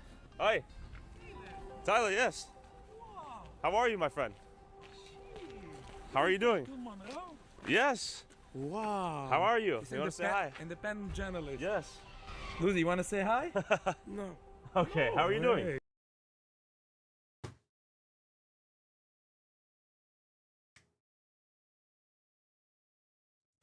This office. Do you want to tell me a little bit about this place? Sure, we go up here. Okay. It's a very nice place. Yeah, and it's mostly Hasidic Jews? Yes, Okay. it's only Hasidic Jews. And it's one of the most biggest growing towns, Big right? By growing town. percentage? It's the biggest in the Big United- families, too. Big families, right? How do people afford to have such big families out here? It's. I'm not saying anything. What do you mean? How do they have such big families? We believe in God, that Believe in God? created us, that. Okay. Hey, thanks for saying hi, my friend. I don't know who you are. My name's Tyler Oliveira. I don't talk to suspicious persons. How am I suspicious? I don't know who you are. Damn, ouch, that hurt my feelings. Do you study Torah? Or do you work a job or own business? Everybody here works a job. Well, that's not true. What's up? They have Torah and they work. That's not true. That's a lie. That's not true. Nobody wants to be on camera. Y'all see everybody turn their faces. Nobody want to be on camera, bro. Suspicious person. That's not true. I've talked to people. They said some of them just study the Torah. They've told me themselves. Well, some. So who's the liar? I understand that. That's what I'm trying to figure out. I don't know who you are. I'm just asking questions. How many children do you have? You work for Hamas? What? I'm journalist. I'm just Hamas. exploring. Damn. YouTube vlogger. I don't work for Hamas. He said, do you work for Hamas? They said they work for Hamas. Golly. What? Okay, so this is the most beautiful $10 million synagogue right here. It is quite nice. Let's see if anyone wants to talk. Hello. This nigga is bold as fuck. He's walking up in they shit. Most people here rabbis. Rabbis? Rabbis? Are you guys rabbis? No. Okay. What? Do most of them work as... Yes, hello. I'm asking men what they do for a living out here. Are most people What here... What number? Oh, just my name, Tyler. I'm just asking Hasidic Jews out here because I know No, not for you. What do you mean? People are not gonna answer you because. What do most men do here for work? Is it they study the Torah? No, most people are working in Amazon like this. CNN? No, I just have a YouTube channel. The mere presence of a goyim was sufficient to raise suspicion. Bro, he walked in they shit. This is crazy. He going crazy right now. Question for you. What do most men do for work here? Are they rabbis? No, This is working? No. What do they do? Because I'm trying to talk to people, just figure out what the main industry is. A lot of things. Can you give me some ideas? Oh, go outside. Okay, thank you. I'm trying to talk to folks like you. How you make your money and afford to raise your families. Rolls. What? 54 rolls. But then I What? finally met this guy who gave me some wisdom. Oh my God, they ain't fucking with Tyler, bro. Everything people do. What do you do for a living? Billboards. How long does the prayer last? And when do people go to work? People go from 9 o'clock in the morning, from 6 o'clock in the morning until the night. So how do they pay their bills? How they pay the bills? By working. Well, when do they work if they're praying all day? They're not praying all day. So you have a lot of people coming in the morning and going into work, then coming back to pray. You have a lot of people coming in the morning to pray. They have people just waking up late. Wait, so they just pray all day? Pray from 6 in the morning to 6 at night? That's a lot of praying, man. I ain't gonna lie. What's the longest y'all pray right now when y'all pray, man? 12-hour shift? A 12-hour prayer? A 12-hour prayer? from Okay, having a different big schedules. community. So you own a billboard company? Yes. How do people afford to have like 10 kids out here? The community is based on this. So Okay, so is it wealthy members of the community give charity? Yes, mostly. That's the way. Are most people on Medicaid, SNAP, EBT? Let's be honest. I don't know. I can't speak for other people. What about you? I'm not gonna tell about myself. Okay. A lot of these folks have business there. Not all of them. Some of them. But there's a lot of you guys, right? Some of them are being supported by community members. Okay. What's the big industry for women out here? Is it childcare? Because I notice Mexicans seem to work like retail, construction. Many men will tell me my wife works, but I do not. That's not true. That's what they told me though. They themselves. The first 2 years after they get married. Okay. Only the first 2 years. Okay. And then they go work. Most men. Okay. All right. How many kids do you have? I'm gonna guess you have 13. They all vote unanimously in favor for it. Look at this. There's a car accident every 5 seconds. Some of the driving out here is horrendous. It's truly terrible. What did the Jewish people here do for work? Wait a minute. Hold on. Where did this thing come from? Is that me? What the fuck? Twinsies. From what you've seen. Do they just pray or? No. So yes, they pray every single day and they walk every single day after this happen. After? Okay, Who the fuck is that guy? Yeah. They drive in a school bus and a transit bus. Excuse me, gentlemen. What do you guys do for work here? Oh, they about to pack you out. Do you guys have like businesses, like work a job? Do you guys study Torah? I have a job. What do you do? I'm in sales. Are you lying to me? Yeah, Just he's the way you lying. looked at him, I'm just like, what? Is it just ink? What do you do?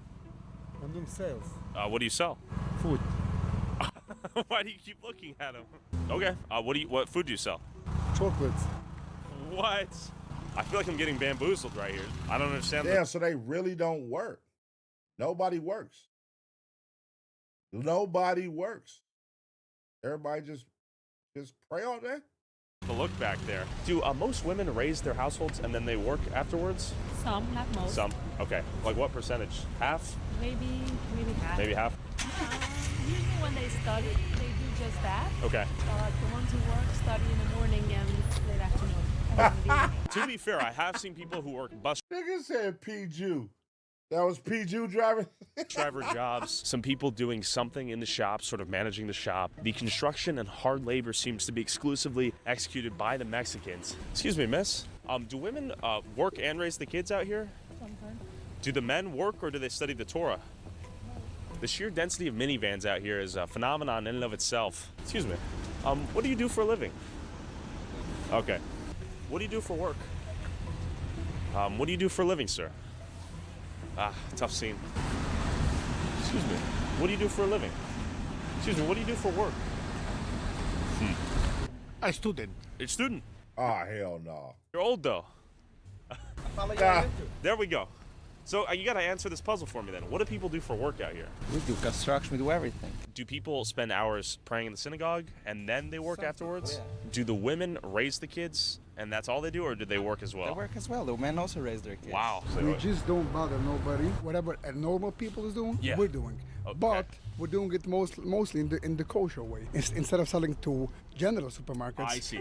For example, I'm in the kosher food. I sell for kosher supermarkets. What I'm hearing is they'll gladly take money out of the American tax base to support their lifestyle, and if they do start a business, it'll most likely accommodate and service Jews. Yeah. It's all money in. All money in when get your money. They like, shit, this shit got to come right back to us, bruh. You feel me? We don't bother nobody. We don't kill. This is true. No violence out here. No violence. No drugs. No drugs. No stealing. No raping. No nothing. I've only seen bad drivers though. You know why? Yeah. Because we have so much. We have like 10 children. We're all too busy. That's why we were upset by driving. We're getting nervous. That's the biggest violence you'll find by us. One day a year, it's called Purim. Party. We dance. People getting drunk. And the biggest good thing about that we're giving donations for other people. Oh, that's right. Do you know how much money goes out in this village? I'm gonna guess millions. Millions, and that's without being so polite, keeping open the doors. That's a thing on. Gentile behavior. Yeah, right. No, not Gentile. It's Goy behavior.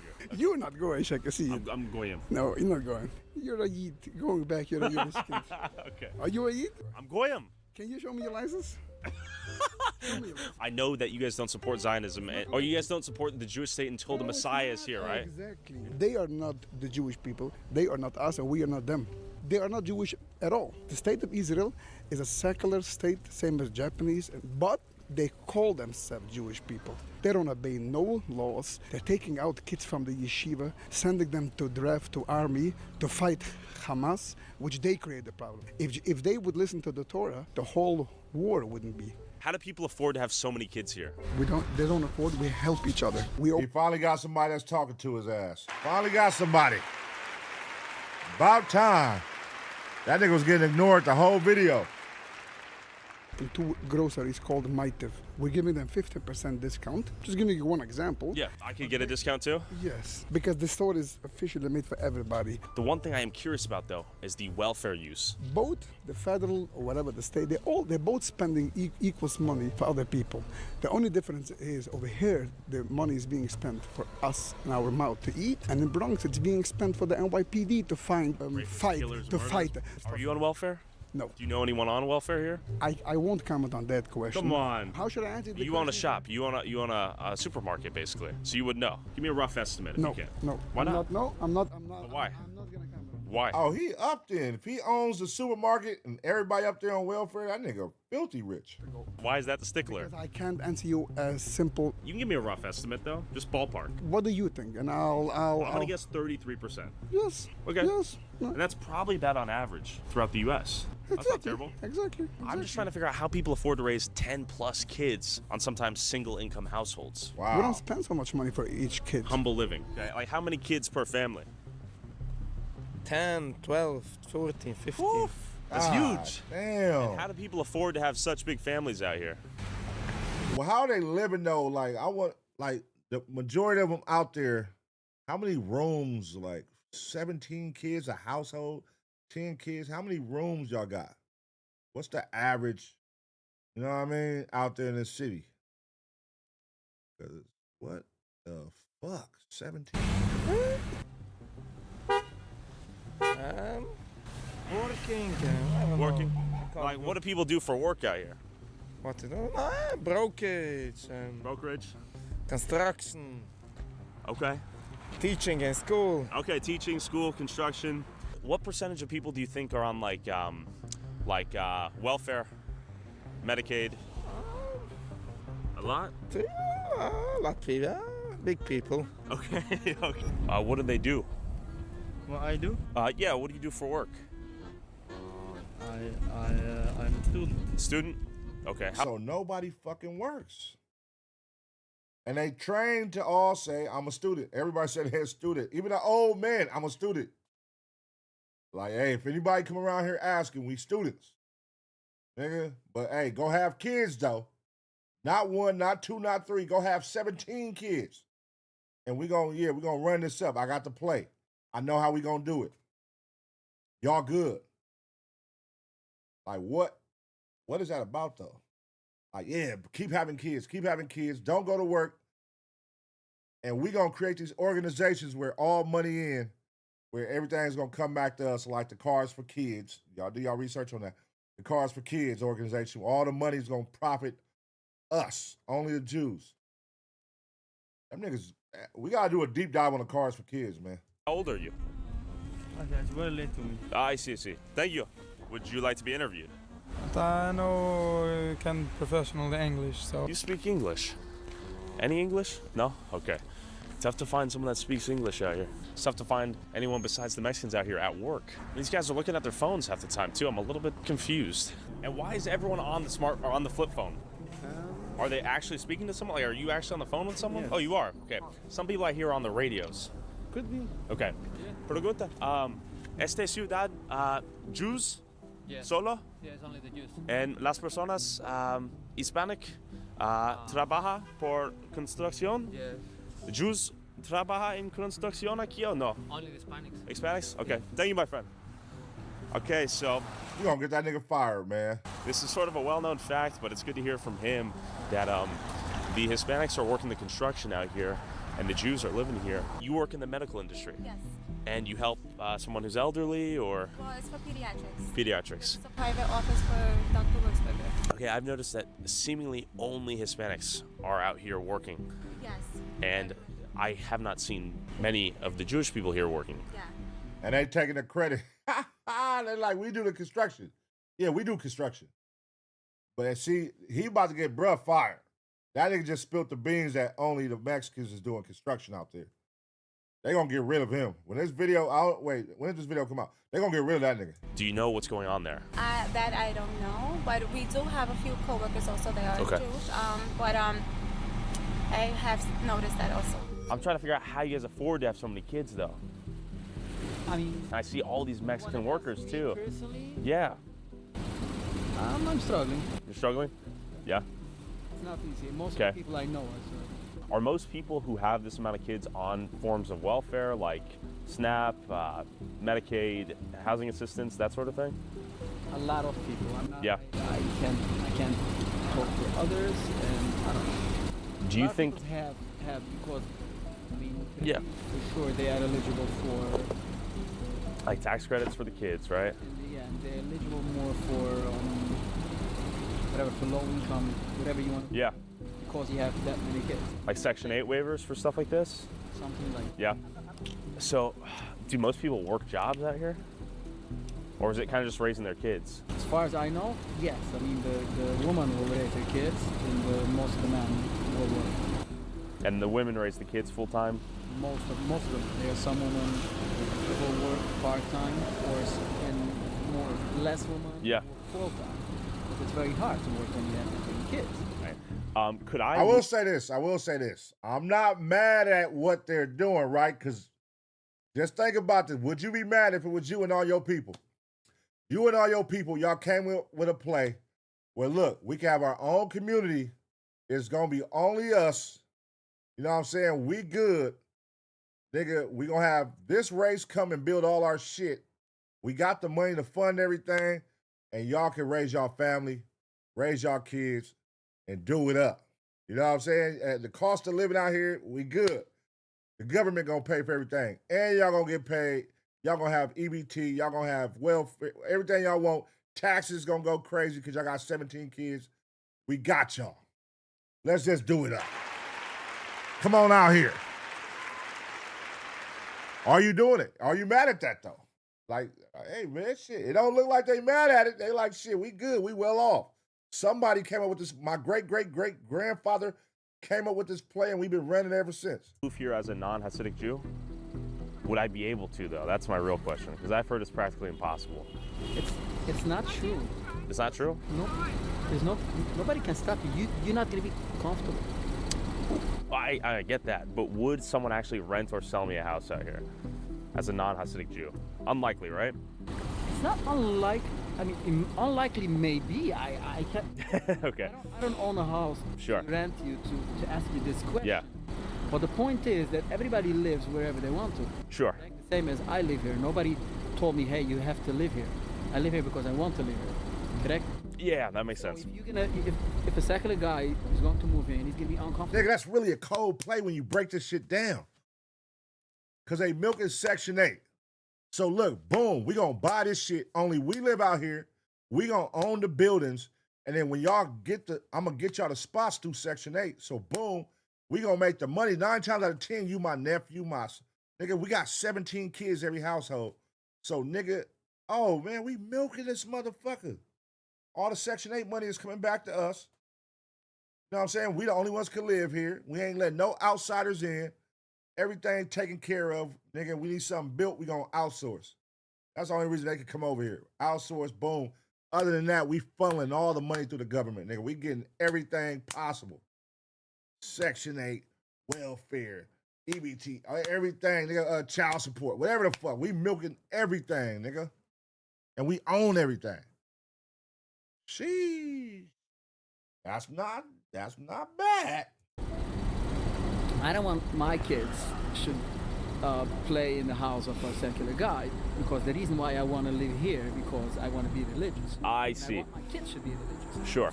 That makes sense. I don't hate them. I love yeah. everybody. No, that's reasonable. I will have everybody. Yeah. Have you heard of the all-white community in the Ozarks? I know, yeah. Would you agree with them doing that? I don't know. I don't want to live there. The point is not this. But you think they should be allowed to do so, though, right? I have a lot of opinions. Do you think they should? As I told you, you have to sit down. Oh man, all right, you're a complicated guy. Could I buy a house there? Would they let me? Legally, I think you. Legally, I could, but they wouldn't, right? It's a good question. How they will deal with that? Why is everyone so busy? Back to the video. No, speak English. None? No. As I was going around, my drone captured the most dangerous people in the city. Bad drivers. But real quick, the sponsor of this video pulled out once they learned what the topic was. So if you want to support the channel, get access to these videos early. That nigga said, nope, don't put my name on that one, buddy. Ooh, don't put my name on that one, buddy. God damn. Cancel, boy. Go ass. Cancel. That shit.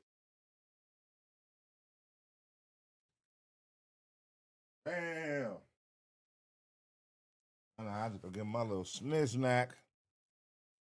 Get my little snack. They pulled out. They said, we out on this one, bro. This all you. You could do it yourself. And watch never before seen content I can't upload on YouTube. Hold on. There we go. Back to the video. I have $500. You want? I can give you. Hi, sir. He said that he gave me $500. And go check it out. You can call the police. They'll make a police report. It doesn't pay. $500 for that? Come on, man. At least you give me $2,000. I don't have $2,000. You give me a change. I don't have $2,000. Oh, she's trying to milk this nigga $2,000. Oh, if it were me, I would just call the police, get the police report, and handle it through his insurance. Okay. Yeah. So that's some damage right there. $2,000-$3,000 worth is my guess. And just for context, do you live here? You work here? Okay. Wow, look at this, another accident. Oh my God. It just hit. They cannot drive out here. Oh, nobody can drive out there. There's a car accident here. They're trying to go outside of insurance. It's a phenomenal style of driving out here that leads to quite a few car accidents, it seems like. She's concerned that the police might have a really good relationship with the people here. Oh, valid. They probably do. That's why we're going to... Oh, they definitely do. What you mean, probably? Nigga, you think the police ain't on their payroll? Nigga, the police is in good standings, and they probably take great care of the police. And look who it is, y'all. If she's not a Jew, they is not going to give her what she want, man. They, what? You in our territory, and you think you finna milk us for $2,000? I'm accountable at the camera. What happened? I came down over here, and she was over here, and I was waiting, and she started to back up. I was turning, and that's it. I see. The rest is history. I need license and registration. Oh, yeah. He said he's going to give me $2,000 to send me quick pay. He said he's gonna give her $2,000 now, what she was originally asking, so we don't, use the resources and all that. Okay, I gotta ask you a question. How many kids do you have? 7. 7? How do you afford to feed 7 kids out here? I work 24 hours. 24 hours on the bus. Wow, okay. Big families, hard workers. God bless your trip. Thank you. 23 degrees. Oh, they about to go push her car off the freeway, man. Y'all check on this lady, man. Make sure she's still alive. These frozen streets, school bus doesn't give up. No one can drive out here. We got the buses on our ass right now. What is this? What is this? What? Bro, this driving is insane. Bro, what is this fucking idiot in the school bus? Bro, what the fuck? What is this driving? What is this driving? The way you're driving. You're trying to kill us out here. My boy tripping. You were driving below the speed limit. No, we weren't. 25. You need to learn how to drive. You're gonna get your kids killed in here. You're gonna get these kids killed. An irresponsible school bus driver. And if you walk through the neighborhood, you'll begin to see the presence of kids everywhere as women give birth to about 7 children on average. Massive families, 7, 8, 9, 10 plus kids per family out here. All of these strollers and little kid bikes.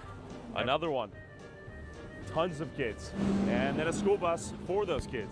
New construction over there, more houses being built, foundation being laid.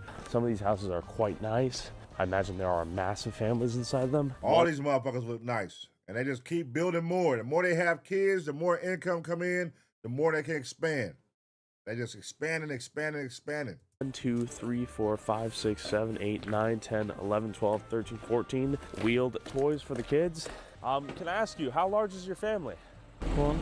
And do most families have, how many kids do they have? Most families? 5, 10. 5, 10? How do they pay for that many kids? You don't know? What is your job? The Bible. You read the Bible? It's very late for me. For the kids? What is your job? Like, what do you do to make money? My wife is working. Okay, your wife works? What do you do for work? Hey, bro, this is literally the blueprint for every race out there. If you want to start a community with just your race, this is the blueprint. They're showing you how to do it. And milking the system at the same damn time. Damn, bro, we got to wisen up, man. We got to wisen up, man. This is a cold play. We got this shit on lock, nigga. Just us. Somebody want to come over in our territory, they got to go through us. We going to deny them, nigga. Our kids, we going to breed more and more and more and more and more kids. God damn, this is amazing. This is smart. This is smart. I can't even be mad at them. Listen, get your money, man. I respect the hustlers, man. Get your money. Okay, all right. Busy man. Thank you. I'm a family of 6. Okay, nice. And I do handiwork. Okay. Do most people out here work? As far as I know, yeah. Okay. What percentage of this whole town is children?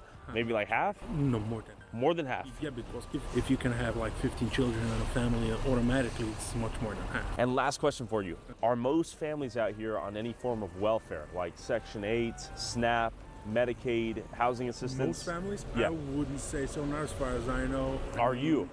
I have Medicaid, but okay. I have my own business and I make my money fair and square. Respect. Okay, we got the Crown Sterling right here. Hello.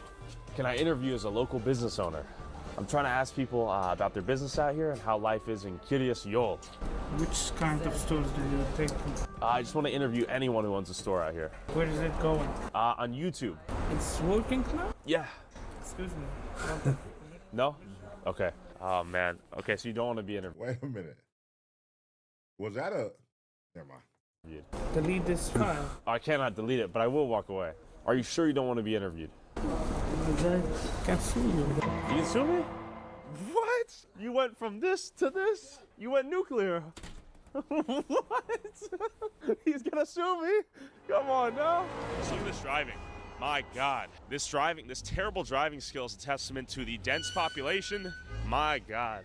It's a fascinating way of life. But despite 40% of the population living beneath the poverty line, I did not have to worry about getting shot or mugged out here by gangsta drug dealers on the corner of every block. In terms of random violence, I think this is the safest place I have ever filmed at. We got is this a flip phone vending machine? Flip phone vending machine? Dang, why you gotta take a shot at the niggas, man?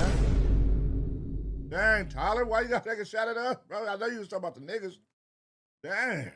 Wow. Instead of liquor stores, they had kosher phone vending machines. And public safety security force. Is this funded by the taxpayers, this public safety, all these trucks and whatnot? Yes. Yes. Okay, so this is tax... I have no time to sit on the phone now. Oh, you're busy, are you? Yes. Okay, of course. Of course you are. Thanks. And volunteer firefighters and EMS. Can you show me what's going on in here? Tell me what you guys do. So basically, we provide coverage for the fire service for the village of Kiryas-Yol and the town of Palm Tree. Okay. Are you a volunteer firefighter? One thing I've noticed is the old school flip phones. They don't have the smartphones. Everybody is on the flip walking around. What do y'all think that's about? Like, is that like a distraction thing? No social media? Like, you know what I mean? No social media on this motherfucker. Just, hey, phones is strictly for texting and talking. Y'all don't need no distractions. What y'all think that's about? All volunteer work. Fire department. And how fast can you guys respond to emergencies, given how tiny the town is? We have a 90-second response. 90 seconds? Yes. Okay, cool. So anyone, even non-Jewish people, you guys will arrive? Absolutely, yeah. Okay. Just for the whole community? Yeah. Okay, nice, man. Some volunteer work. There's some lessons we can learn. Communal living, helping each other out, looking out for each other. They even had their own kosher AAA. So we got the Chevy Suburban, we got a pickup truck, and let me show you the This is equipment. like Jewish AAA or what? Basically. But it's community funded, right? Yes. Who pays for the trucks? We have a couple of sponsorships. All money in, man. All money in. On the Go is one of our That's sponsors. a local company here? Yes. In the area? So, for instance, I do not have to have a AAA membership if I live in Kiryas-Yol. No, you can have our number. We got everything. All the equipment, everything what we need. Even for the Gentiles? Whatever you need. You call us, we're coming So you guys out. are helping anyone who calls? You call us, we go out. Okay, we're hopping on a call right now. Let's see how this works. Thanks for having me. Hey, what's the call? What was a flat They tire? really got this city in a headlock, bruh. School bus drivers, fire trucks, AAA. It's all them. They run it. Damn. Just a community member. Yeah, just someone called. Okay, there it is. Okay, so he's already on the job. He got here faster than us. Young volunteer, quick to the work. It would be pretty convenient to get a flat tire, call up the city, and they just help you out. Imagine that world. When you live the same, you look the same, you pray the same, you can do cool shit like that. We're at the Curious Shoal Volunteer EMS. You gotta give respect to all these guys doing volunteer work for the community. Can I pop in? Sure. Okay. And here you go. Here's the food packages. Everybody gets a package for that. Some little chips inside. Right, this is beautiful. Community unification here and altruism. I like it. And we gotta take notes, man. We gotta do that for ourselves, for everyone else in America. Take notes. This is beautiful, but it requires some selflessness. It requires some additional work. You're missing hours with the family and loved ones and kids to help. Exactly, bro. Exactly. Take notes, man. Niggas is running the play. They running up. They got this shit. Hey, they got it carved out, doing it their way. They ain't got no issues. I wonder, like, what's the murder rate there? Do murders happen at all? Like, what's the crime for sure? It don't look like no crime, but besides car accidents, but I don't know. Other people have a bigger picture approach here, and they look at the community as a whole. How many school buses are here? The town, over 100. Over 100. Don't want them here. It's not private property. Wait, but isn't it public property? No, it's not public. No, this is a privately owned lot with publicly funded buses. Yes. Privately owned buses. Oh, it's privately owned buses too. Privately owned buses too. And you guys just purchased the buses yourselves? Self, yeah. Like who individually? Is it the rabbi? Oh, okay. Yeah, the rabbi. The rabbi buys the bus. Okay, the rabbi buys the bus. Am I stupid? Then who buys the fucking buses then? If it's a stupid question. Company, the boss. Well, who's the boss of the town? Of what? This is a privately owned company. Sure. I see. Is it mostly private schools out here? Is it a mix of private and public schools? 99% private. And of course, kosher supermarkets maintained by an army of Mexican laborers all over town. Just keep in mind, everything's kosher. Excuse me. Do you guys take EBT? We do. Like, do most people come in here and use EBT? Yeah. Okay. They got all the Mexicans working. What percentage of people would you say use EBT for their groceries here? 100%. 100%? Wow. He said 100%. Huh? Oh, what percentage would you say? What would be your estimate? 50, but not 100. Because 100's too much, right? Oh, he about to get fired. He said 100% and somebody heard him. One of the wives heard him, man. Oh, hell no, man. What the fuck, man? I guarantee she went back and told her husband, like, this nigga was in there saying, he telling some white guy, some random guy that's over here, that's from Hamas. What percentage of people here use EBT for their groceries? 35%. A little bit difficult to conclude what to take away from that. The question is, are a lot of these big families dependent on the welfare state to survive? And then the secondary question is, do they work? Yes, I work here. I know, but do the people that live here work here? Yeah, my work is for the people that live here. Okay, so that's what I've heard. A lot of business owners. Heard some people do study the Torah for a couple years. They do that many times. Their wives are working. That's what I've learned too. Times too. And a synagogue around every street's corner so the men could study the Torah while their wives went out and worked. People are studying, praying. Beautiful. Wow. Damn, that mother was nice.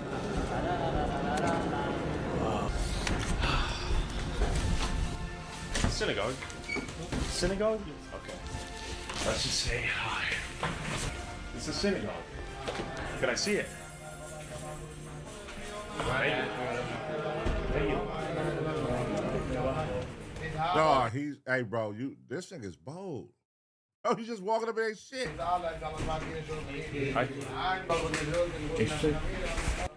How do people afford to have such big families out here? Oh, this is a problem, What struggle? Yeah. People struggle? Yeah, there's a lot of people. What do people do for jobs? Because I've noticed a ton of the Mexicans are working the retail stores. Yeah. What do the Jewish people do for work? They own the businesses. How do they get to own the businesses? I have no idea. We could say. People work by themselves. Okay. They work hard, they drive buses, they are teachers, they're employees by companies. We own everything. Y'all do the work, nigga. That nigga said, what they do, nigga? We own the businesses, nigga. And I'm teaching my sons how to do the same. We're going to own everything. Everybody work for us. And we're going to milk this government. And we're going to make money the right way, the wrong way, every way. All money coming to us. Damn. The fuck? And people build up companies by themselves, and people build up their businesses by their own. You work from 9 to 5, a lot of people work more. You work hard, you Okay, got money. I see. It's 2:59. Why aren't people at work? A lot of people are at work. But you know you how guys many aren't at people are work. living here? Yeah. These are all teenagers. I see. Okay, these are young kids. Young kids. How old are you? I'm 21. Okay, so do you work? I'm in college. Okay, where do you go to college? Here. Oh, here? Okay, in town? Yes. You guys have your own college? Do all the adults go to work? And we own the colleges. Come on, man. You can't make this up. Nigga, we own everything. Everything is us. From everything you can see in this motherfucker. Anything you can hit with a rock out here is us. We own it. Most, I will say. Most? 90%. Okay, do people here survive off of welfare? Not true. It's not true. No. Everyone have to work. You have to get money. But Yeah. when you have a lot of kids, like you have 8 kids, you can also get benefits like. I see. Like the official number for like Medicaid, and it was like 93%. That number is not real. You can look it up. It's not 93%. It will say 93%. Yeah, check it up now. But I've already looked it up. I know what it'll Yes? say. Yeah, they'll say 93%. Where does it say? On Google. I don't know if that's real though. That's why I'm asking. Yeah. I don't know, because I Yeah. know a lot of I people think and most people have Yeah. a lot of kids, and even if they work, Yeah. they're qualified. They qualify. Yeah. Okay, we got some knowledge just now. He says there's some really? misconceptions about the place. Is this where you make the iconic fur hats? Hey, let's see it. Can I try it on? Okay. Thank you. Whoa. It's heavy. On its spins too. For 1,500 USD at the cheapest price. Thank you guys for showing me. 8K? 8,000 bucks? My God. Damn, so them motherfuckers be $8,000 when people be having those on their head? I be seeing them too, but $8,000?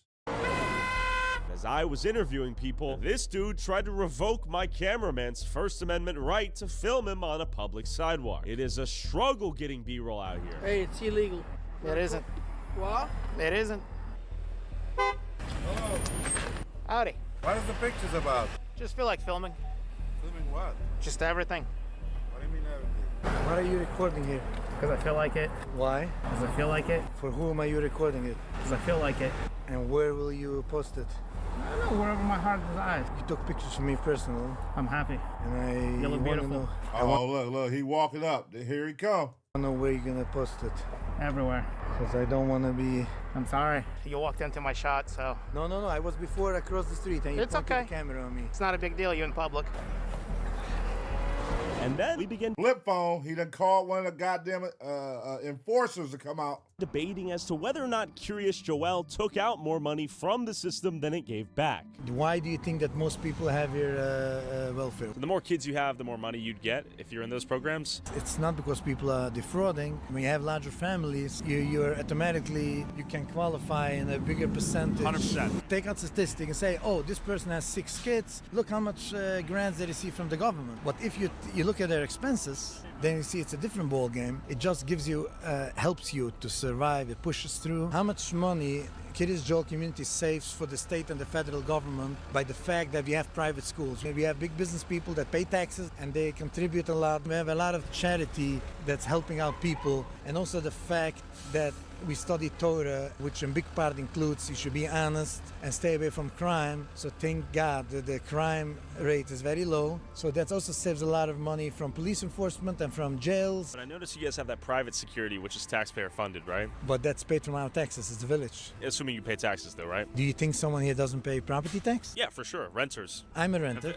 You're a renter. Yes. And my landlord 1 year increased me the rent because the tax went up. How can he afford it? Because I pay him rent. Well, yeah, you're arguing the cost is indirectly turned over to It's you not as the renter. indirectly, it's directly. Let's say I had 10 kids and I made between 60 to 90K a year as a household. Then I could get almost $13,000 in cash benefits and pay no state income tax and no federal tax. So I would get $13,000 in cash, which I could then pay to, let's say, a landlord. Let's call it $2,000. That's half the year paid. Don't get the tax credit per child. You get You do though. tax credit, but once you have 3 or 4 children, you don't get more if you have more children. That's not true. The tax credit is multiplied by how many children you have, and there's no limit to the children you can have. It's a formula. And you take into account that someone has 13 kids, and they pay tuition, they pay grocery, they feed their children, and they have have.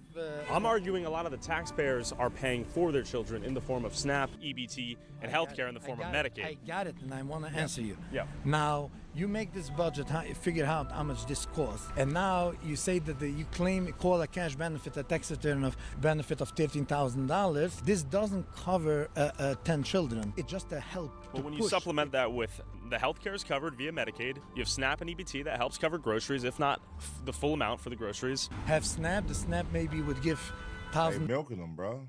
Milking these motherfuckers blind. Milking them. $1,000 a month for a family, but you go in the grocery, you check the prices, you can't afford, you can't feed 10 people plus father and mother, 12 people from $1,000 a month. So it's just a push, like it's a help. It's not covering. That's true. So, and also, me personally, I told you I'm working in the healthcare industry. Yeah. I don't have Medicaid, I have insurance by my employer. Agreed, If yeah. you take The all... one thing I've been noticing, they don't got like no bullshit ass like buckets driving around. Like y'all notice the cars they got in this? Like you don't see no bullshit cars. You don't see no graffiti. You don't see no nigga. You don't even see a liquor store in this motherfucker. You don't see nothing. They only put liquor stores in the ghetto like that. You don't see none of that shit you see in the hood. Damn. Business people, successful business people, just from Kiddus Joel, their taxes covers everything that we take back. There's someone, Kiva Klein, he's a big developer. I'm sure he pays a lot of taxes. You see over there, Appstone. They're compensating with their tax payments, and then they're compensating with they have charity that they help out a lot of people here. The Jewish people that you claim, they're employing like over 1,000 people. They have a big building in Manhattan. They pay a lot of property tax. They have warehouses in New Jersey, and they're a very fair company. They're honest. And even though they are the job providers. So you'd say overall, the Hasidic Jewish community is a financial positive. Contributing to the United States. He was basically arguing that the minority of extremely wealthy Jewish businessmen that employ a ton of people elsewhere easily compensates for the amount of money residents here took out of the system in various forms of welfare. How you doing? Good, man. How you doing? Uh-oh, here we go. Here we go. They have to call their nephew. They have to call their nephew to get you up out of here. Doing well. It's a little cold. Yeah, I know. What's going on? Nothing much? No? How can I help you? I was just called to talk to you. So people are a little nervous to be recording with the masks and stuff, so... It's cold. The mask stays on, you know? I get it. You know what I mean? I just got called here, so I got to come by and... For sure. Do my due diligence, you know what I mean? 100%, sir. Okay. So what are you recording for? Just personal stuff. I get you. It's public, so I know you can. If you've never been to a community like this, right? Sure. You're unknown. Sure. It's unusual activity. Hold on, man. Get your ass up out of here, bro. Ain't nobody talking to you. Suspicious for you to have a camera at people's faces wherever they go. You guys are going to be upset that they're here, right? And you guys are going to call us over here. Just don't engage with them. You know what I mean? If that's what you guys Yeah, no one's forced to get... Some people are going to get upset that they're here. Well, welcome to the United States of America. I don't want to get recorded. This is the United States of America. Then just walk away. Just walk away. Jesus Christ. This is some bullshit, you know it. You don't get extra privileges. No. This is bullshit, you know it. Yeah, they're going to be upset and calling about you guys. And you guys don't want us harassing you. Well, why would you harass us if we're exercising our First Amendment, right? Because you follow people. Exactly. It's a rhetorical question. There's no means to harass us if we're doing nothing wrong. No. Okay. There was a terrorist attack in Australia Sunday. You come in front of synagogues with a covered face. People are I didn't. I get the face. No, I'm answering his question, but he didn't ask you the question, right? He was talking to me right now. Yeah. okay. I agree. What I told you too. Sure. Was if you guys are going to call about each other and have... You got these niggas arguing with each other. Hey, hold on now. It's getting a little crazy. These kind of interactions, right? No, we had to find conversations. Leave each other alone. All right, this is excessive. Obviously, we can talk to anyone who wants to talk. This is the equivalent of a doctor. Come in here, get yourself checked out. But is this a hospital or like a doctor clinic? It's a medical facility, so there's lots of Okay, we got some black people in here. doctor's office. Okay. Is this mostly for the Jewish community? Do I have to be Jewish to get health care? You do not have to. Okay. Are most people here on like Medicaid? A lot of patients are. Okay, cool. Thank you. Okay. She said a lot of patients are on Medicaid, which is in conflict with what they're telling me in the synagogue. And they're having so many kids, Curious Joel's population doubled from 2010 to 2024. How many kids on average does each family have out here? Between 2 and really unpredictable. Like 2 to 10? Yeah. How many do you have? 3. 3. Okay, that's pretty small for out here, right? I'm still in the younger age. How old are you? 27. Okay, young man. What do people do for work out here? There's all kind of work. Now, this is where a nigga get pressed at. And that's anywhere. You stand in front of a goddamn school where kids is at with a camera and nobody know you. You getting pressed for sure. I would expect some parents to press them right now, but let's see. There's a lot of educated people. There's everything. Anyways, I gotta go work. Thank you so much. Okay, what do you do for work, by the way? I'm doing a few things. I'm driving buses. I'm working in the mechanic shop. I'm working a lot in the office. That's a lot of jobs. Yes. So if you want to talk about people living in a theocratic, yeah, ethnic okay. enclave, Nobody pressed then look no further. Curious Joel is an example of that, and then some. When people are talking about Dearborn, Michigan this, Dearborn, Michigan that, this is an example of only Jews living here, and a lot of them are tapping into welfare benefits. Fine. All right. Hold on, let me go back. Who work for? If you want to talk about people living in a theocratic example of that, and an example of only Jews living here, and a lot of them are tapping into welfare benefits. All right, that was inside New York town invaded by welfare addicted Jews. Okay. I mean, hey, look, man, they running their play, they running their system, they got it set up, they got it organized, they doing their thing, all money in with their communities. You feel me? Hey, man, now milking, as far as I can see the resentment with everybody like mad at them milking the government. Yes. You know, but goddamn, this is really crazy when you see what it could be if motherfuckers could organize their communities to move as one and build, like they running up. This is crazy. Like they're running a cold play. Everything is us. Everything is us. It's community. It's family. Damn. It's really crazy when you look at it. Are y'all mad at this? You know what I mean? Are y'all mad at it? Do y'all think it's possible that, you know, your race could do it? And where? Because LA, it ain't happening. It ain't never gonna happen like this in LA, man. This is wild though, man. Y'all check out Tyler Olivier, man, if y'all fuck with his content. You know, that's his whole thing. I know a lot of people are like, I don't like watching his shit. He's racist, he's that, you know, but, you know, to each his own, man. I'm gonna give y'all 2 seconds to smash a like. And as always, get ready for the next reaction.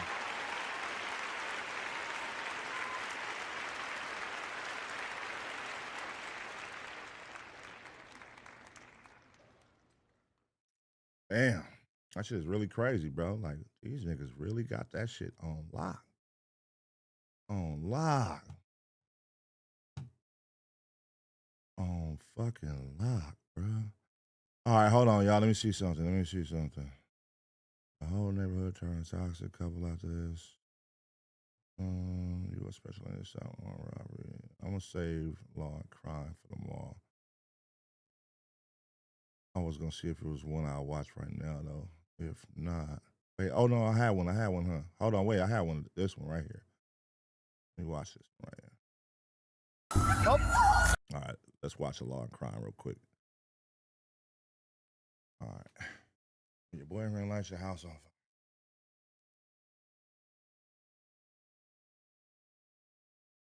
All right, y'all, we back with another reaction right here on ABP Reactions. And right now, we finna see what happens when a woman's boyfriend lights her house on fire. Let's go. Nope. In Fond du Lac, Wisconsin, never-before-seen body cam footage shows how domestic violence escalates to a massive house fire. Officers were called to the scene after a male suspected of domestic violence barricaded himself inside his residence with a gasoline can and a lighter. What follows is something even officers weren't ready for. Don't go home for right now. Just don't go to the house right now.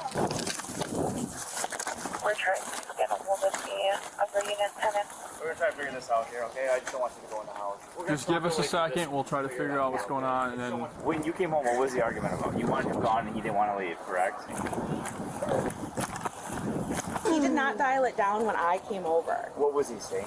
He's just pissed. He's not going back to jail. Ultimately, she came home and he destroyed the room that they stay in together. And then there's some argument from what I heard. The other lady just pulled up who lives over here. So there's nobody else other than him in the house right now. It's supposed to be on the first level. I don't know which room or not. We don't have any containment on the back side, so I'll throw my shit on. I can cover the bed. Yeah. So where's your bedroom from this entrance? He said he grabbed the gas can and then had a said if you call the cops, you better call an ambulance too.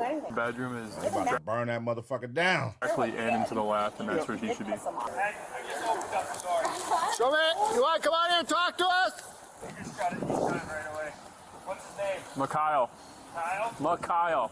57, he did try to come to the front door on the west side and he ducked back in. Any animals in there? Yeah, a couple dogs. Not very friendly dogs. He's gonna call him, and then we'll deal with him. Nothing. 2 calls straight to voicemail. Anytime confirm flames, smoke coming out of the front door. Uh-oh. Can you get them out? Neighbor's house? Move it. Uh-oh.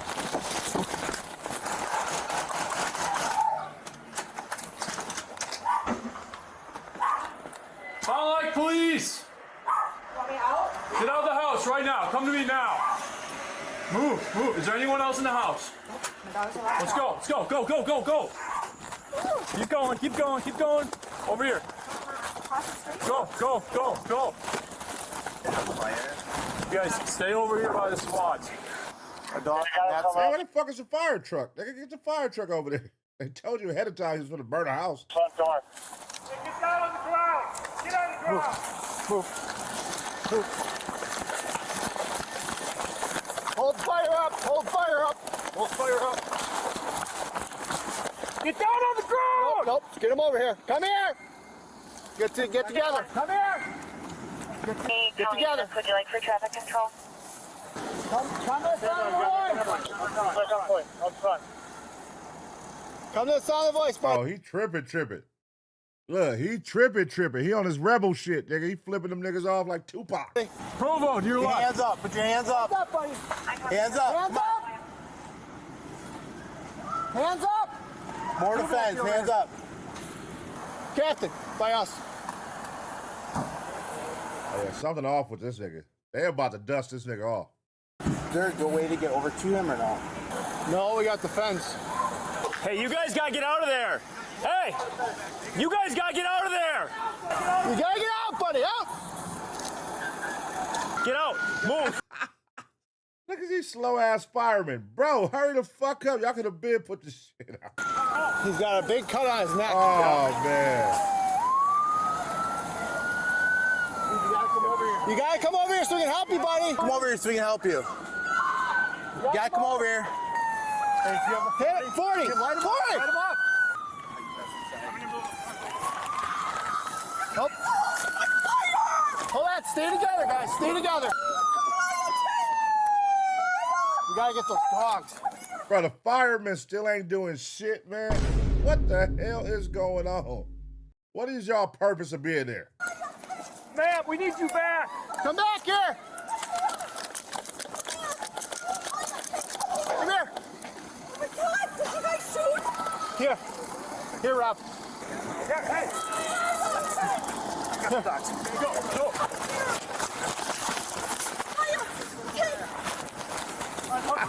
Grab your dog. Here.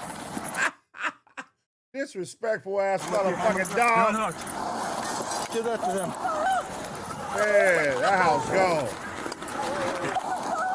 Damn.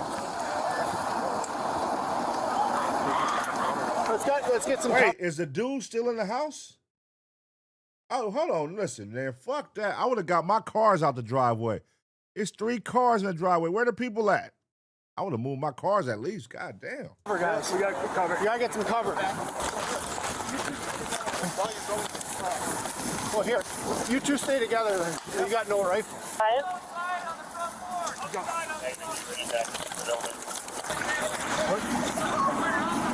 Around the house? Around the house, the other way. You went on the east side of the house. East side of the house. Damn, look how fast that fire is spreading. He's got a large cut to his neck. Large cut to his neck. Hey, hey, need one. Come here. He's gonna be right on the other side of this house right here. Move fast. Medical, ambulance. Slow down. Let's move up to medical. Show me your hands, buddy. Show me your hands. We gotta help you. Hold on, guys.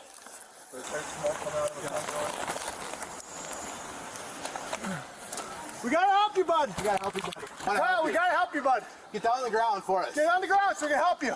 We gotta help you, buddy. We want to help you, but you gotta get down on the ground and cooperate with us, okay? He's right here on the steps right here. Come here so we can help you. Y'all better hurry up. Y'all better hurry up if y'all gonna help that nigga. That fire look crazy. Dude, you gotta come to us. Come on. You gotta come to us, man. Come to us. We're boxed in here. 121, did you want the ambulance to approach your stage on the north side at first and then... Can fire get water on the east side so we can knock the smoke down? Come on, Kyle. We're trying to help you, buddy. You guys have gloves on? You want to glove up while I take that from you? You want to glove up while I take that from you? Gloves? Give me some. Let me jump up there. Where are the gloves? My back pocket. My back Come on, Kyle. Can we help you, buddy? No, pouch. Come here, Kyle, so we can help you. Wait, so are they behind? They're behind the house, right? The house is on fire. They say the dude is sitting on the back porch. How long before y'all be like, all right, look, nigga, you ain't trying to let us help, we gone. You know what I mean? I'm going to ask you, but as I'm asking you this house is burning up more and more. So how long before we just be like, hey, he didn't want to, do y'all leave him or what do you do in that situation? Do y'all know if the nigga sit on the porch and he don't want to come off, but the house is on fire, and it's only a matter of time for it reach where we at? Are we obligated to do something like tase him and take him, or we can't just leave him there, huh? What would you do? I just don't know if he has a weapon or anything on him. Come on, buddy. You guys feel comfortable going up and taking him? They said he might have knives on him, too. I just feel like concerned. He's obviously cut up and got knives on him. Okay. But I also don't want to sit here and wait till he passes out. Unless we approach and hit him with the taser before we try and take him into custody. We need to. What else are we going to do, boys? We got to do something.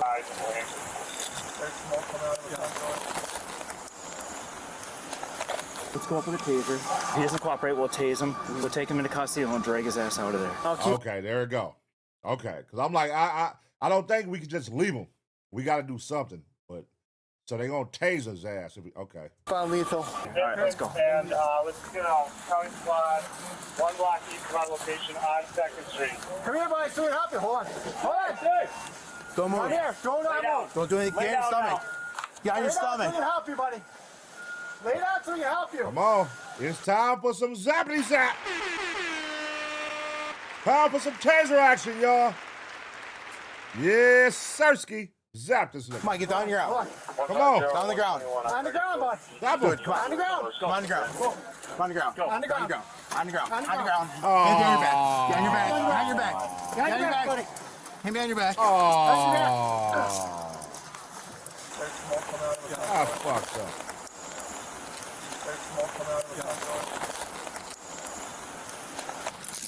Oh. Come on, stand up. Stand up. Stand up. Where we going? Right here. Right here. Or not. Fireman's there. This way. Gotta go this way. Go this way. Go that way. Around. Ooh. Nope. You go first.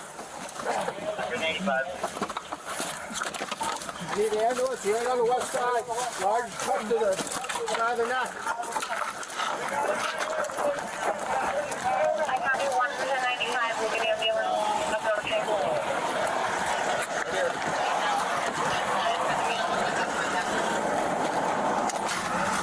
He's gonna pass out. Hurry up. He's gonna pass out. Damn, that house is gone, man. Woo. That's crazy. Like, I know that, like the woman who house it is, she's saying the nigga just got mad at her and burnt the house down. I know that shit gotta suck watching your house burn down, man. And that gotta be some scary shit. Like, that got like just being a neighbor and your next door neighbor house is on fire. You like, oh shit, I hope this shit don't spin over to my shit. I hope it don't come over here. Although I mean, shit, man. I mean, I'm mad that your house is burning down. You know, you my neighbor. Shout out to you. But I hope that shit don't come over here. Check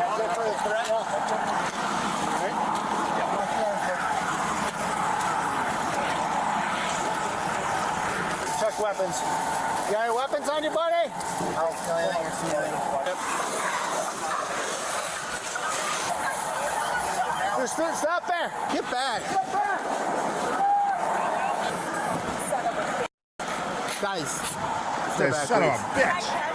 Huh? My cat's I don't know. Right now, our main concern is the people, to make sure the neighboring houses are out and the people are out.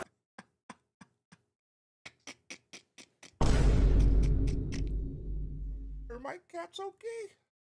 Where the hell is your cats at? I know you ain't talking about that house.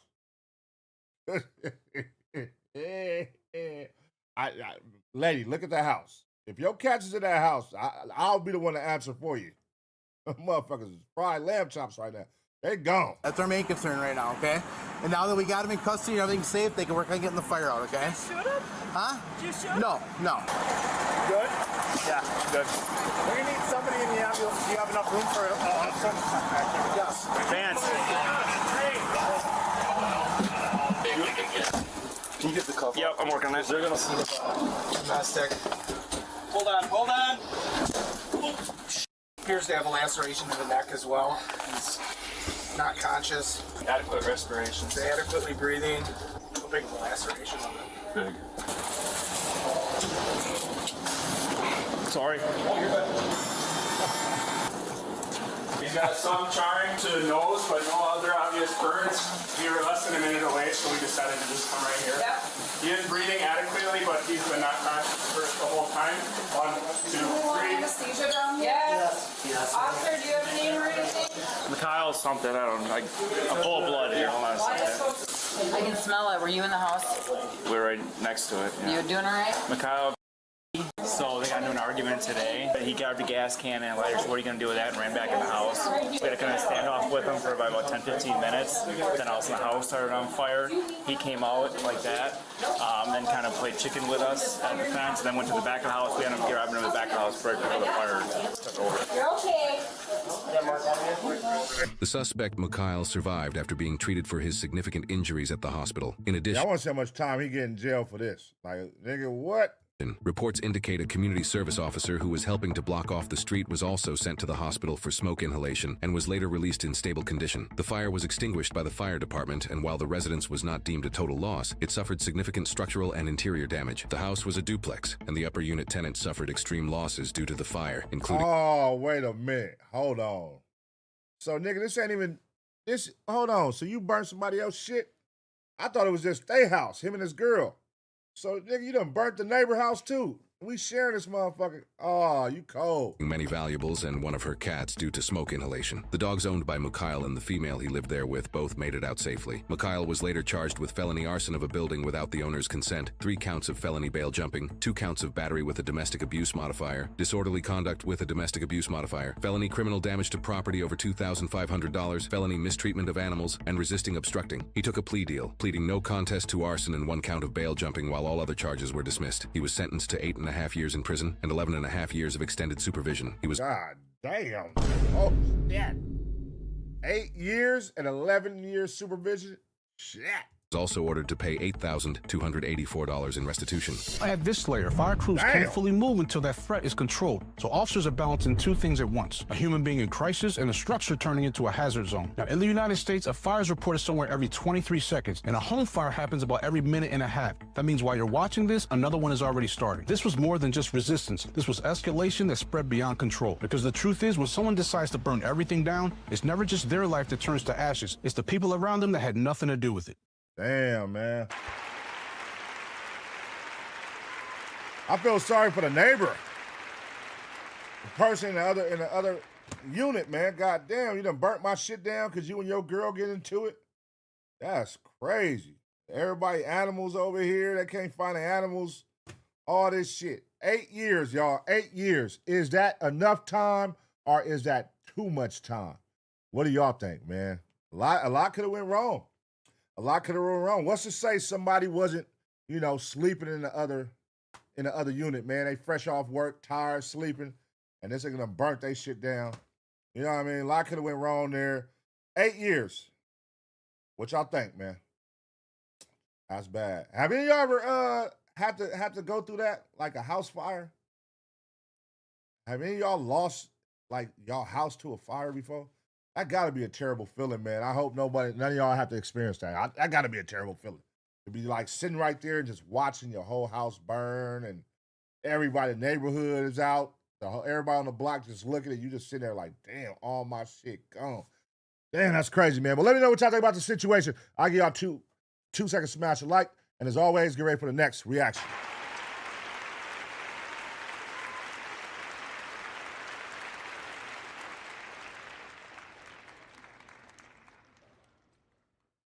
All right, y'all.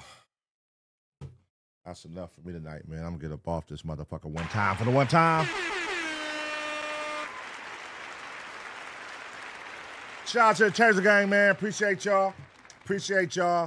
I'm going to get up off this motherfucker. How long we did tonight? 2.5 hours. I said I was going to do 2 hours. All right, we're going to get up off here. Let's see, man. Make sure y'all grab y'all some merch, man. I'm going to be going live tomorrow. We'll do some more law and crime shit tomorrow night. Make sure y'all check out the videos that drop. We dropped the LA Try Guy, a new LA Try Guy video. We went to see Blueface Restaurant. We dropped that this morning. Y'all make sure y'all check that out. Go run that up. That shit hilarious. And yeah, man, keep supporting, man. Keep supporting. Make sure y'all, when y'all run across the videos, if y'all can, man, smash the like, leave a comment, hype up the videos if you can. Let you know all the support we can get as we build this channel. You know what I mean? The followers is growing, subscribers is growing, members is growing. Make sure y'all check out the Discord. If you want to submit videos to the Discord for me to react to, here's how you do it. You got a video you want me to react to? Join the Ace Pit Discord right now. Scan the QR code on the screen, hit the entertainment tab, click reactions, and drop it in. Super easy. Submit today. All right. So yeah, just make sure y'all hit that. Booyah. Make sure y'all go to where it says submit reactions underneath the reactions headquarters and just drop the links in there. Make sure y'all do that. If y'all chilling right now, y'all got some videos I want me to react to, put it in there, man. I'm going to go in there again in the morning. I went in there tonight before I went live, and I saved everything. So I'm going to go in there again in the morning, and I'm going to save videos, and I'm going to pick from that. I'm going to pick a couple out to react to tomorrow night. You know what I mean? 7 p.m. right here on the main side, a.k.a. the gray side. If you didn't know, this is the gray side. It's members only side, which is the green side. And it's the live side with everybody. That's the gray side, man. Because if you look at the chat right now and you ain't a member, your ass is gray. Oh, hell no, man. Gray motherfucker. Hey, yeah, the homie's great. Hey, but look, make sure y'all smash a like, man. Make sure y'all leave a comment on this video. Leave a comment. Let me know what y'all fuck with. Let me know what type of reactions y'all want to see me start doing. If, you know, I'm definitely looking for other type of reactions, but it still got to be cool shit. It can't be like weird shit. I try to avoid AI videos. I try to avoid the AI videos, the cartoon videos. Like you know, let's just cool shit, man. Just submit it. Just submit it, and I'll let you know if I fuck with it. You know what I mean? Appreciate y'all. I'm gone. Everybody have a blessed night, man. Shout out B-Fly. Shout out Bagman. Shout out Goombag. Shout out Dom and your Dime. Shout out Eric Chapman. Shout out 95 Lane Change. Shout out motherfucking 4 Money Rad. Shout out Lady N. Shout out Spider-Man. Spider-Man, I see you was in a while. Listen, I was trying not to look at the chat, but I saw y'all packing out Spider-Man. What's Spider-Man do, man? Before we get up out of here, what do you do? What did Spider-Man do tonight, man? Spider-Man, you always doing something, man. What did you do tonight, man? Who you getting to it with? Lady N, not Lady N. I hope it ain't Lady N. It's good. Is it good? Am I tripping? Did I see wrong? I felt like everybody was on Spider-Man for a second. Let me see. Where Goombag at? Where my boy Goombag at? Goombag. Eric Chapman. They said, shut up, Spider-Man. Yeah. What do you do, man? Being weird. Being weird. Spider. Hey, all right, listen. What happened, dog?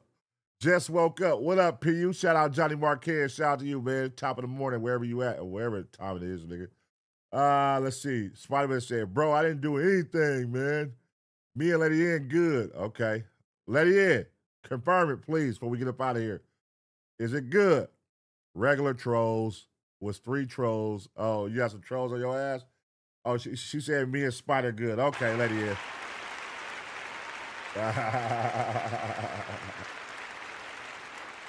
Yeah, it's 2:25 a.m., man. This is the late nighters, man.